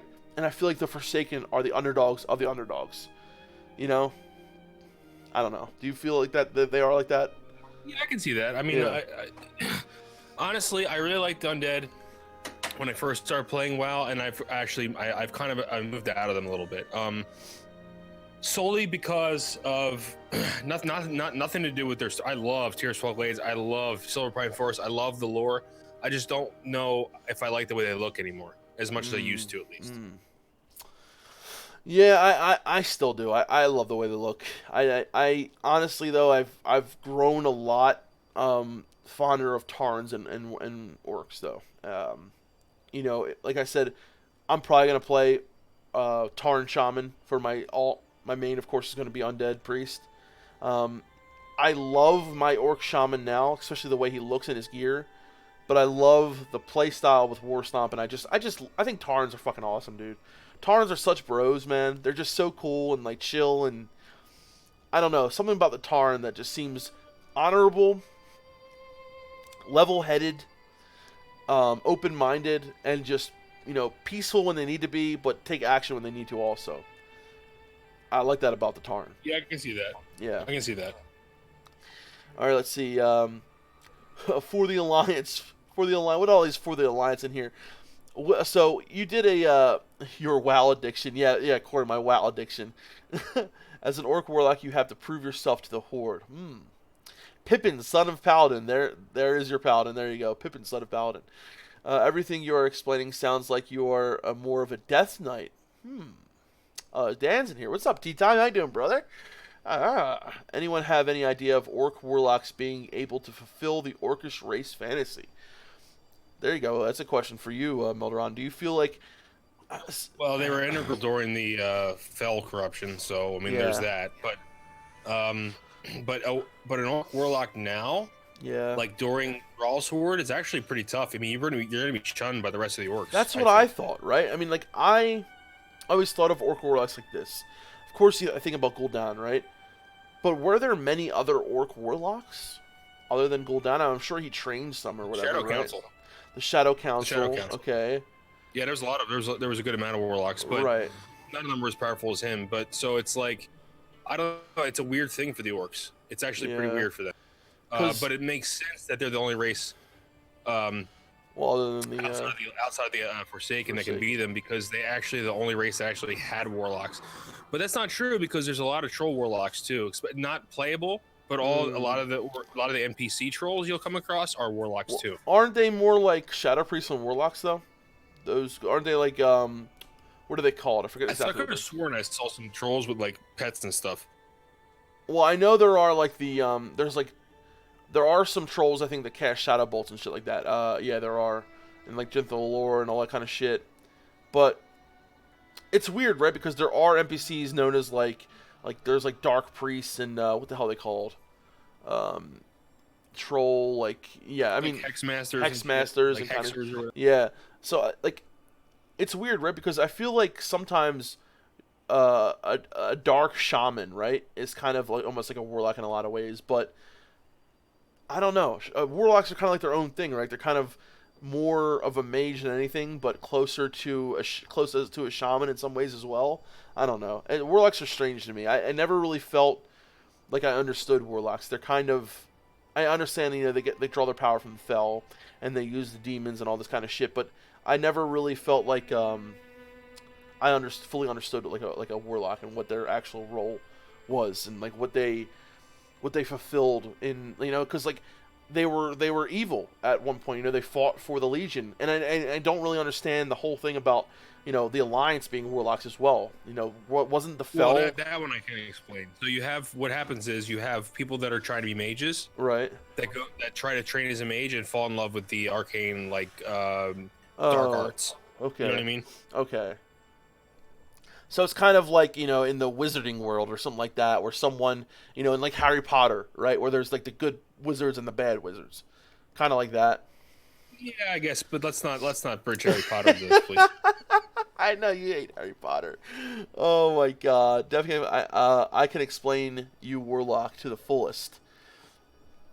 Okay. Oh wait, here we go. One question to both of you: what race speaks to you the least on the Horde side, and why?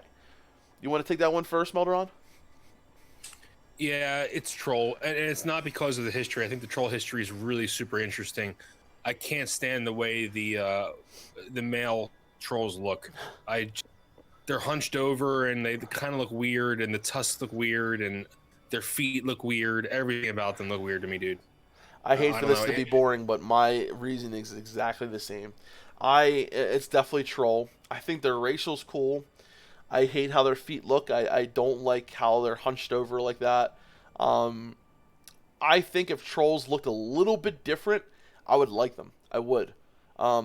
But the If they fact were beefier, if they were beefier, yeah. a little bit more muscular, maybe stood up a little bit more straight. Maybe if their feet weren't like a giant, like boomerang, or not a boomerang, whatever they're. What are those things called where you shoot the rock out of? Slingshot. Slingshot. Yeah. Yeah, I troll. It's definitely troll for me. They are the least um, played race for me on the horde side. I did try making like a troll shaman once. It was kind of cool. But for me, yeah, definitely the least played would be troll. And for me on alliance is obviously gnome. And I've played night elf before. It was my first character. But I've definitely after I played, like, here's the thing that's weird, right? Night elf spoke to me early on because like I didn't want to be human. I wanted to be alliance when I first started playing because I was like, oh, these are the good guys. I'm gonna play them. You know what I mean? I'm gonna be honorable and this, that, and the other. And I just kind of picked it. But as I started playing WoW, I liked the night elves less because of just seeing the other races and then feeling. And I said this before, guys, right? I love the aesthetics of the alliance. I love the cities, all the kind of shit. But I didn't feel the connection that I feel with the horde what I did with the alliance. I felt so connected to that brotherhood, the brother in arms kind of thing. With the alliance, I didn't get that so much. I think humans are cool. They're very basic in a lot of ways. Dwarves are actually my favorite alliance race. So it goes for me, dwarves, then humans, then night elves, then gnomes. How about you for alliance? Yeah, for me it's human, dwarf, night elf, gnome. Yeah, Okay, okay.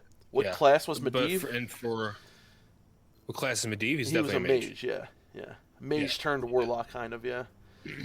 Well, yeah, but yeah, kind of. I mean, but he's a mage, definitely a mage. He was the guardian, his last guardian at Tearsfall. He was definitely a mage. Yeah. Yeah, only the Kieran Tor can be that. Um, Novalis says classic WoW is going to be great, but everyone is ignoring the fact that Jon Snow is going to die. No, he's not. If anyone's going to die tonight, it's going to be. I mean, listen, if Jon Snow dies, he's going to be brought back to life anyway, right? He already been brought back once. the red priest isn't there, so Yeah, true. probably If anyone's going to die, it's going to be Brienne Stark. Not Brienne Stark, or Brienne of Brienne of Tarth. Tarth. Yeah. Warlock was the male definition of a witch. Oh yeah, yeah, and also in Harry Potter, right? Classical. Vomp in the house. Vomp said, they got the rye, the dinos, not fair. Vomp with the snapples in the chat. Hell yeah, brother. I think Carlo was like a troll. Who the hell's Carlo? Hey, Def, Frozen Zero in the house. Nerzul said, oh, a Jedi in the house. Oh my god, dude. Dude, Leonard Gesh. Phil, he just donated $50 fucking dollars. Dude. Oh my god, dude. You guys are legends, dude. Leonard Gesh has donated $50 through Super Chat. $50 fucking dollars. Listen to what he said, brother. Listen to this. The path to BlizzCon is paved with good donations. A wise man once said. It's true. It's true because we are looking to go this year. So thank you, Leonard Gesh. Thank you so much, guys. Thank you so much. That means so much, Leonard. And I can't wait. This is going to be our first BlizzCon ever. We're trying to plan around it now. We would love to be able to go with some other people. So You don't want to do a road trip, right, bro? You want to just fly there? Dude, we're flying. We're not driving. Okay. We're not driving 30. A road trip would be cool, but yeah, I think flying there would be much better. And here's the thing: once we're over there, we can go meet up with Cargos. It's in California, right? So we can meet up with Cargos. We are meeting up with Cargos. Yeah. You haven't looked at the group chat, have you, in a while? No, I haven't. I've been busy. I'm sorry. I'm a streamer now. I can't deal with all this stuff. I get it. Thank you so much, Leonard, dude. $50 fucking 50 buckaroos. Hell yeah, brother. Thank you, Leonard, so much, my man. You've been so supportive, so helpful, Leonard. And my brother and I, we just can't thank you guys enough. Like the support means so much. So for BlizzCon, I'm thinking this, right?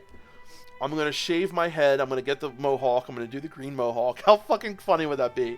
How funny would it be? Dude, I would laugh so all much. you gotta do is shave your head, Melderon. You can look like your character. Oh wait, never mind. I'm fucking with you. Oh, I love you, brother. Mad scientist. Leonard Gesh, thank you so much, my man. Gollum is a Murloc. Oh yeah, Gollum is a Murloc. Absolutely, Gollum. Yeah, that's way better. Yeah. Shit, bro. I will get shit, bro. I will go. He even eats raw fish. Yeah, he even eats raw fish, dude. Night King's gonna rise the dead Starks. Oh my god, that would be sick. That would be sick. Dude, are you hyped right now? I am so hyped. 55 minutes for Lord of the Rings, bro. We're probably gonna end, guys, in like around 8:30, so that we can prepare. So we have a little bit more time. But normally uttered as Avaro Luku, if I'm not too mistaken. What does that mean? Zandalari trolls look cool in BFA. I haven't seen them yet, honestly. Yeah, if the trolls originally looked like that, I'd play them a lot more. Yeah. I saw the Vandalari ones. Yeah, they look pretty cool. Zandalari, not Vandalari. You should tell that story, dude. Okay, all right, guys. So, and I hope Vandalari never is watching us at this one point. So we have this guy, right? We met him. I met him through work, right? And this is when Wrath came out. So we're working together. I met him, and I'm like, dude, I can't wait. This new expansion's coming out tonight. It's gonna be awesome. And he's like, oh man, you talking about World of Warcraft? I play it too. So like, all right, sweet. He's like, yeah, we're talking, and then he's like, yeah, on my Paladin, and I'm like, wait a minute, you play Alliance? He was like, yeah. I was like, dude, not cool, man. He's like, I was like, we play Horde, bro. He's like, yeah, I'm not gonna play with you if you play Alliance. He's like, all right, fine. So he ends up finally making a Horde character, rolls with us, but every time he talked to us, right, he would always mention his Paladin. So he'd be like, this one time on my Paladin, I would blah, blah, blah, blah, blah. And me and Melderon would be like, oh my god, dude. So every time he would mention his Paladin, right, how did it go? Like, he would be like, oh yeah, so this one He'd be time. like this. He'd be like, one time on my Paladin, and then you and I would go, every time he start talking about his Paladin, we just go, like really loud. It was so funny. It was funny. And then after a while, he was like, why do you guys keep saying, why do you guys keep doing that? We're like, oh, I don't know what you're talking about, dude.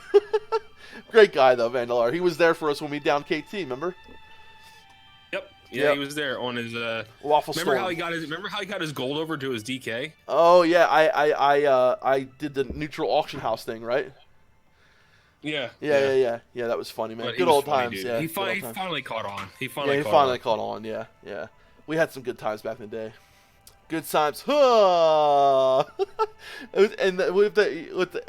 what that's actually from is like, it's like this porno, and this guy was like, I'm not gonna go into that, but Melderon's probably gonna be, don't talk about that, man. Come on. Yeah, let's keep this classic. Yeah, let's keep this Christian channel clean, whatever it's called. But usually taught their personality from unknown entity. Let's see. Okay, here we go. Didn't need the defined warlock above. Let's see. The warlock names come from the old Nordic mythology. Warlock was the male definition of a witch, right? Normally uttered as a Vara Luku, if not too mistaken. And warlocks, though, is not powered from the power of natural forces, from where a witch gets its powers. Okay, but usually through their powers from an unknown entity. Oh, okay, I got you, definite. Identity. Thank you, my man. I'm predicting 5 major characters' deaths tonight, Swamp. Oh my god. Here's the thing, right? if tonight is a night where a lot of people are going to die, which I'm sure at least a few people will. We had let's just do a little like rendition. So Brienne got knighted in the last episode. If you guys don't know, or wherever for spoilers and all. So I think she's going to die. Okay. Other than that, I don't know. And honestly, I don't like speculating about this kind of shit. But Night King's going to raise the dead Starks dead. That would be fucking crazy. Oh my god, dude. Melda's going to get you later, Dev. We'll see about that. What do you what do you mean? Gollum's still a gnome? Yeah, maybe. Caligulov, how you doing, brother? Lord of the Throne, Lord of the Bone. Didn't need to find the Warlock perfectly in YouTube section. Yeah, I saw it, Rasmus. I think I read all of it. I'm stuck on what to roll for Classic. Hunter/Warlock, what do you think, says Chris Willis. Here's the thing, Chris. If you're stuck, right, this is what I would do. And I've done this before over my other characters. Make a list of pros and cons, right? Put all your pros, put what you feel more connected with. If you feel more connected to a hunter, even so here's the thing, right? Even if you feel more connected to a hunter, but you want to play a warlock, say, because you feel like warlocks are, needed more, they can offer banishes, they offer great DPS when they have a great gear. Put a list, right? Put pros and cons, what do you feel more connected with, what offers more in a raid scenario, which one do you like is better in PvP, which one do you think is better in leveling. Of course, they're both great in leveling, they're both great in PvP. And just do a list of pros and cons, and think about as many things as you can, right? And at the end of the day, think about what do you want to spend most of your time doing? You know what I mean? For me, I know as my priest, I'm going to be healing a lot, and I'm also going to be PvPing a Shadow.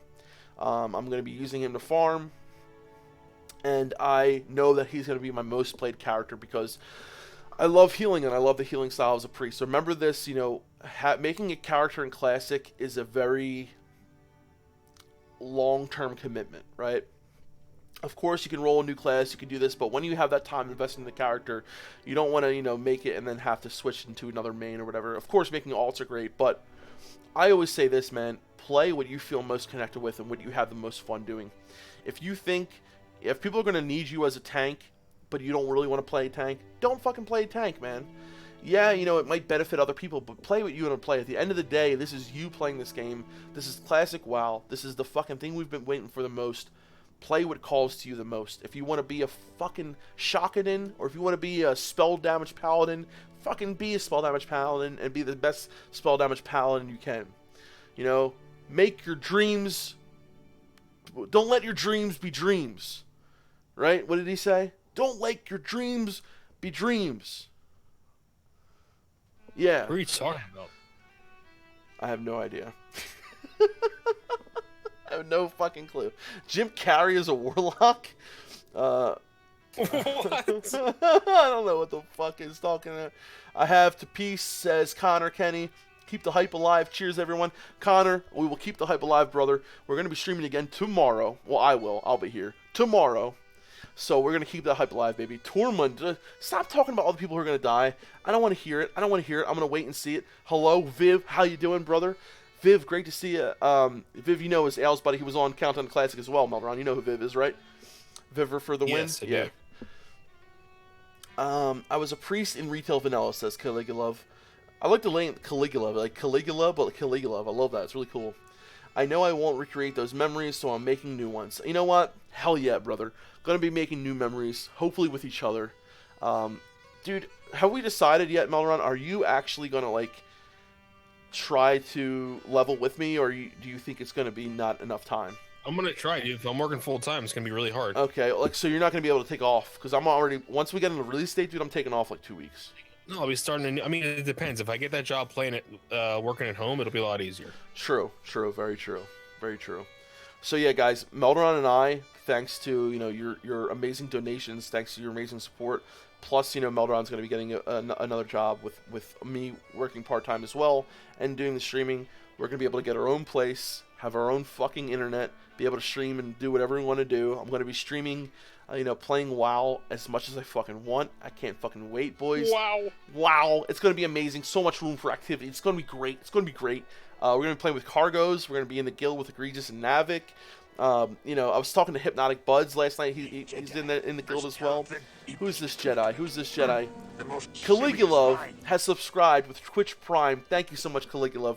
I can't thank you enough, guys. We have built our Twitch community up so much. Like I was saying just yesterday, we had a whole bunch of gifted subs. We have over 45 subs now or something like that over on Twitch, which is amazing. Thank you much, Caligula, for the Twitch Prime subscription, my man. I love that, brother. Kigo has followed as well. Thank you, Kigo. I love you guys. Yesterday you said tomorrow, and today I'll say tomorrow as well. What did I say about yesterday, Super? What did I say? So yesterday I said I was going to stream today, right? And today I said I'm going to stream tomorrow. So I'm going to do it. Just do what?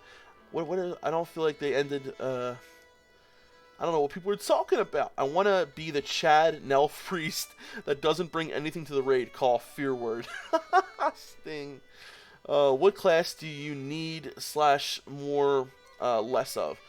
Jackson, right now I'm not exactly sure. I could talk to Egregious about that, but I'm sure we're going to be needing healers. I'm sure we're going to need tanks. And here's the thing, though.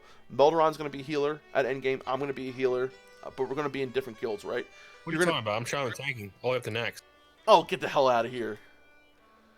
Are you really? No, I doubt that'll happen. Oh, that would be try. Not up to Nax. I mean, dude, what if you were like a shaman off tank, though? That'd be fucking awesome. I don't know about Max, though, brother, but yeah. Listen, you're going to be in the casual guild, though, right?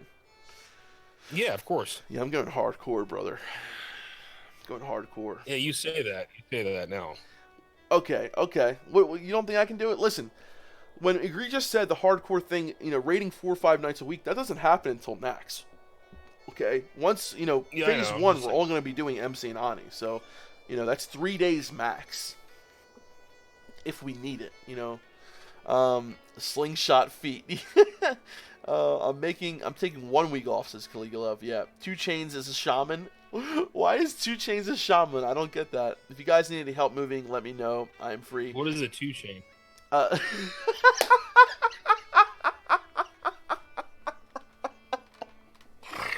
2 Chains is a rapper. Oh God! What is a 2 Chain? Can we talk about how rap has devolved into shit? Hey guy, my name's Melderon, and I don't know what memes are. I don't know what anything modern is anymore because I'm 90 years old. Yeah, dude, rap is shit nowadays. Listen, I loved old school hip hop, hippity hop. Tea Time just said if you guys need help moving, let me know. Dude, this is rap now. You have a beat, it's like, and the guy goes, and it's like, yeah. And that's like rap. What was that one song? It was like, watch out for them koalas, dubba dubba dabbas, giba niba babas, habba dabba debos, biba biba bibos. It's like that's this whole song. And Dude, anybody can do that. Yeah, I could. I think I could. Guys, I think I could be a rapper. Do you think I could be a rapper? You just did. I just did. Here we go, guys. My rap career has just started. Somebody clip that and send it into P. Diddy. All right. You guys are obviously passionate about the game, and it shines through. This community is going to grow maybe full-time one day. Caligula, thank you so much, my man. That means a lot, my brother. This is our passion, right? We're passionate about a few things in this world, Melderon and I. WoW is definitely one of them. We love Star Trek. Melderon, of course, loves science. I'm very passionate about, helping people in addiction. And WoW has kind of been a center for, a lot of us. It's been a place where we can, come together and bring our minds together and come and chill and relax. And it's always been there for us, and now it will be again. It's been fucking amazing to have this community, to have this group of people together that we play with, having... when Melderon, when you lived in Kansas and there were days where we wouldn't talk, being able to log in and play with you was so fucking nice. It was such a reprieve from the real world, from all the fucking bullshit that we had to deal with every day. Think about how much this game has been there for us when we needed it. It's fucking crazy, isn't it?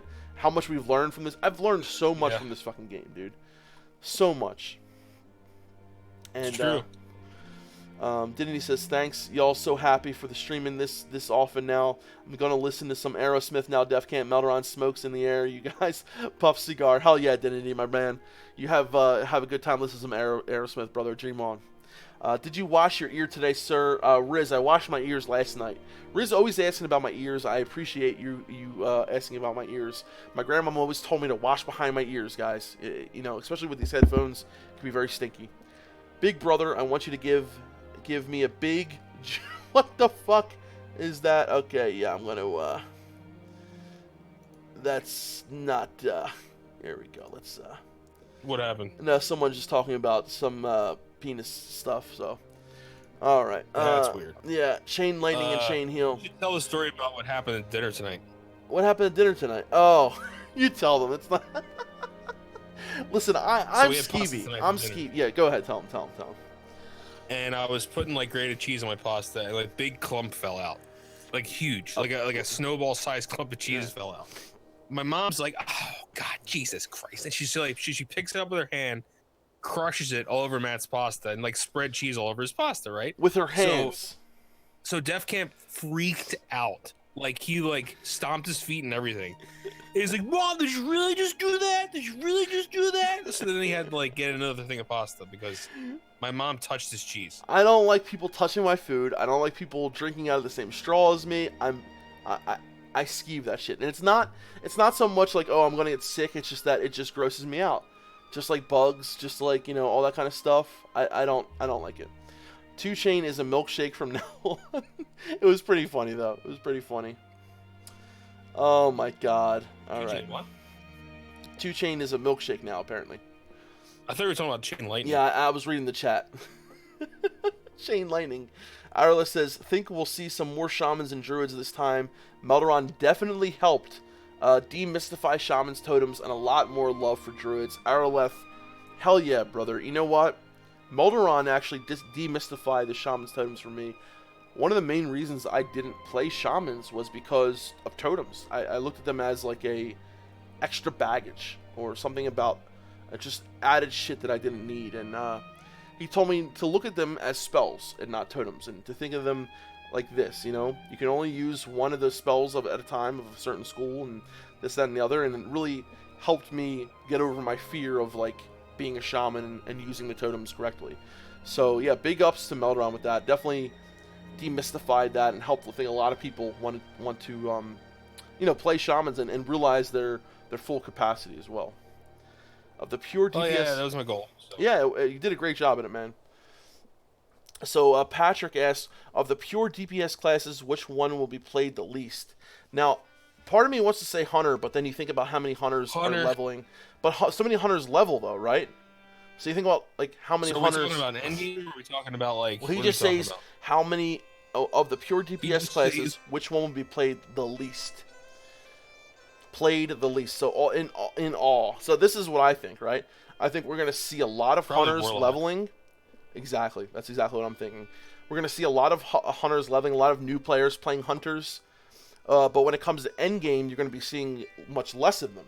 But I think there's going to be a bunch of people who just go through the leveling process, making a Hunter, you know, getting a Hunter up to level 60 to help with this, that, and the other. But when it comes to overall, which pure DPS class will be played the least overall, I think Warlock as well. Of course, there will be more of them endgame in guilds and in raids, but there will be nowhere near as many Warlocks as there will be during the leveling process. So weighing those two things, I would say Warlock. If it was just endgame, I would definitely say Hunter. So yeah, Jasper agrees, Warlock. Yeah. Jackson asks, what kind of music do you guys listen to normally? So we listen to a lot of metal. We listen to a lot of classic rock. You know, bands like Porcupine Tree, Tool. You know, just so many. You know, Dio. You know, a lot of the classics, a lot of the greats. You know, we're huge fans of just music in general. I myself am a musician. Melderon has played music here and there as well. A little bit of the bass, slapping the bass, right? Right, Jobin? You used to slap the bass. Yeah. Yep. I was like, yeah. So I also like old school Tupac and Biggie too, like old rap. Yeah. I also like classical music, like actual classical. Yeah, that's me too. like pure piano and violin, stuff like that. I also like jazz. I love jazz.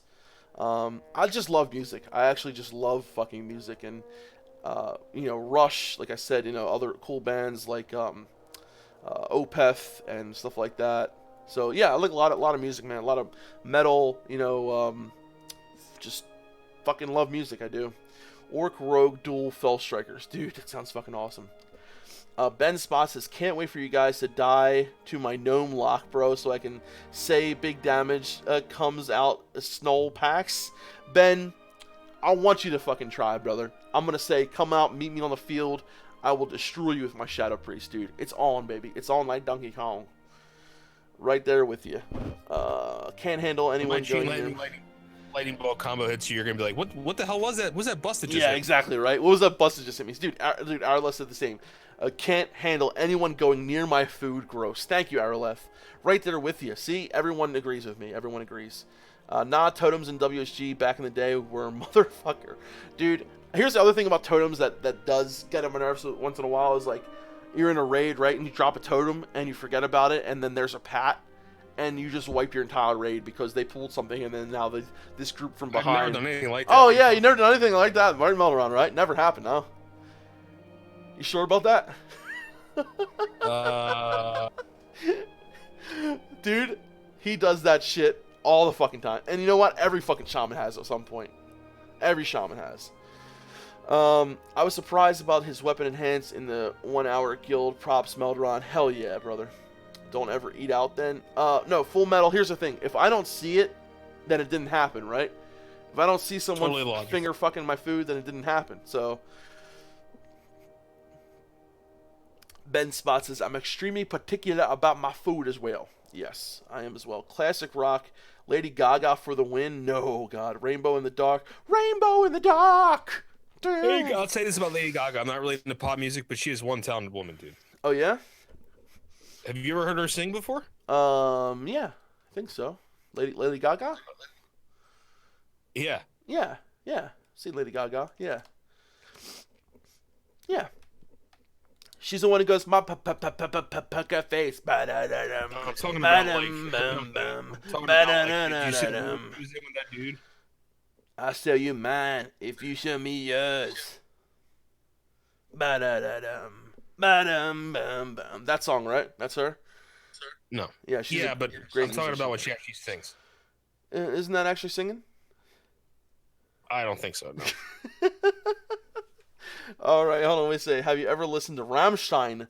Du hast mich. Du hast mich manchmal.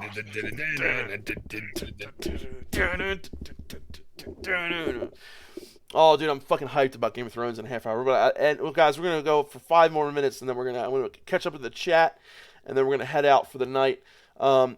Just picked up a bass last year. I'm still shit, but I love it. Leonard, keep on playing, brother. And if you ever want to fucking jam, dude, I want to jam so bad, man. I used to play the drums. I started off with guitar. I started playing guitar when I was like 13. Actually, messed around with a lot. I went to like a music school when I was really young. What was it called again? Settlement, right? Settlement Music School. They said I had a natural talent for music. So I started playing guitar when I was pretty young. Was like 12, 13, around there. I taught myself how to play guitar, taught myself how to play drums, taught myself how to play a bit on the piano with my, I bought that nice fucking keyboard and all that kind of stuff. I had a lot of music equipment. I had a electric drum kit. I love the drums. Drums are so fucking fun. I played bass as well, played guitar, played drums, had a keyboard as well. Unfortunately, through my addiction, I sold all of it. All of my music equipment, everything. But I still have one of my guitars, and I still love to jam every once in a while, and I definitely want to one day accumulate that stuff back up. You know what I mean? I would love to be able to buy another drum set one day. Maybe when we get our own place, dude, I'll be able to piss you off with the drums. Maybe. And wake you up early every morning and play the drums and shit. I'll kill you, dude. That'd be great. So, I'm like, hey, what's going on, Melderon? He'd be like, shut the fuck up. Better put my nuts on the drum set. I'm gonna play Moby Dick for real. I'm gonna play Moby Dick for real. Oh my god, yeah. So here's the thing, like I had a Fender Strat, American Strat. I had a beautiful, beautiful, beautiful amp. I had like two acoustic guitars. I had an acoustic amp. I had this amazing workstation, like piano, which was really expensive. I had an electric drum kit. I had the bass that Melderon used. And in our old house, our basement was like a studio, dude. With Jerry and all, we had our own recorder. We would sit down there. There's actually songs that we have. I think they're still up on SoundCloud. I can find the link to you one time, guys, and we can listen to some of the music that we made. That'd be pretty cool. But yeah, we had some songs that we made and used to play a lot. But like I said, when I got really bad at my addiction, I had sold all of it. All of it. I even sold all my fucking furniture and shit. But yeah, one day I would like to get a drum set, again, just maybe. I still have one of my acoustics, which is nice. Goy says, Opeth, hell yeah, brother, hell yeah. I just picked up a bass last year, says Leonard. I'm still shit, but I love it. Yeah, I just read that, I know. I got to see Opeth live at Gigantor one year. Those guys like to adventure, dude. Yeah, I would love to see them live. Band-Aids do it for me. Jazz, an excuse to play wrong. Oh yeah, I love jazz, man. If we end up on the same server, that would be great, Ben. Thanks for the stream, boys. Patty McDude, gotta drive, and we'll listen to you till y'all end. Patty McDude, have a safe drive. Have a safe way home, my man. And I'll see you tomorrow, Patty. Gnomes are the only race that doesn't have healers. That tells me all I need to know about those little pumpkin heads. Yeah, it's weird. You notice that? Gnomes don't have any healing class. Huh. That's true. Wow. Is there any other class that doesn't? No, I guess not. I mean, race? No. No. Nope. Wow. Very interesting. Oh, Johnny Bravo says, Rainbow in the Dark is my favorite Dio tune. Hell yes, brother. Hell yeah, brother. Rainbow in the Dark. How about you? Holy Diver. With, Heaven and Hell. Ooh. Dude, I'm a drummer too, says Viv, that hasn't had a set in a long time. Yeah, man, I'd love to get myself a new set one day.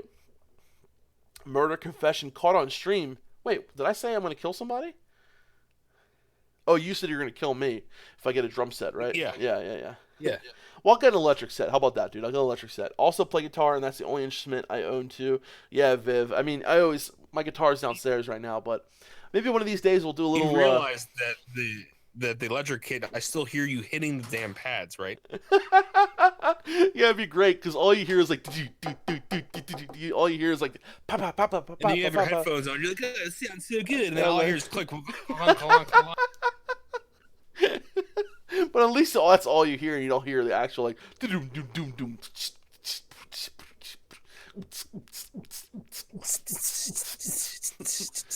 There you go. I was fucked up by drugs too. In Ruffle, the opposite way, got fucked up by drugs I didn't want to take. Yeah, Ben. If you ever want to talk about any of that shit, let me know.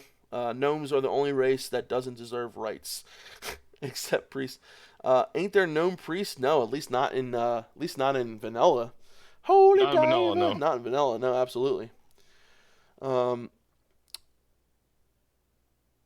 gnome priests in vanilla. No, here's another thing, like gnome or Tarn priest too. That's just fucking wrong. Tarn priest, I don't know why they did that.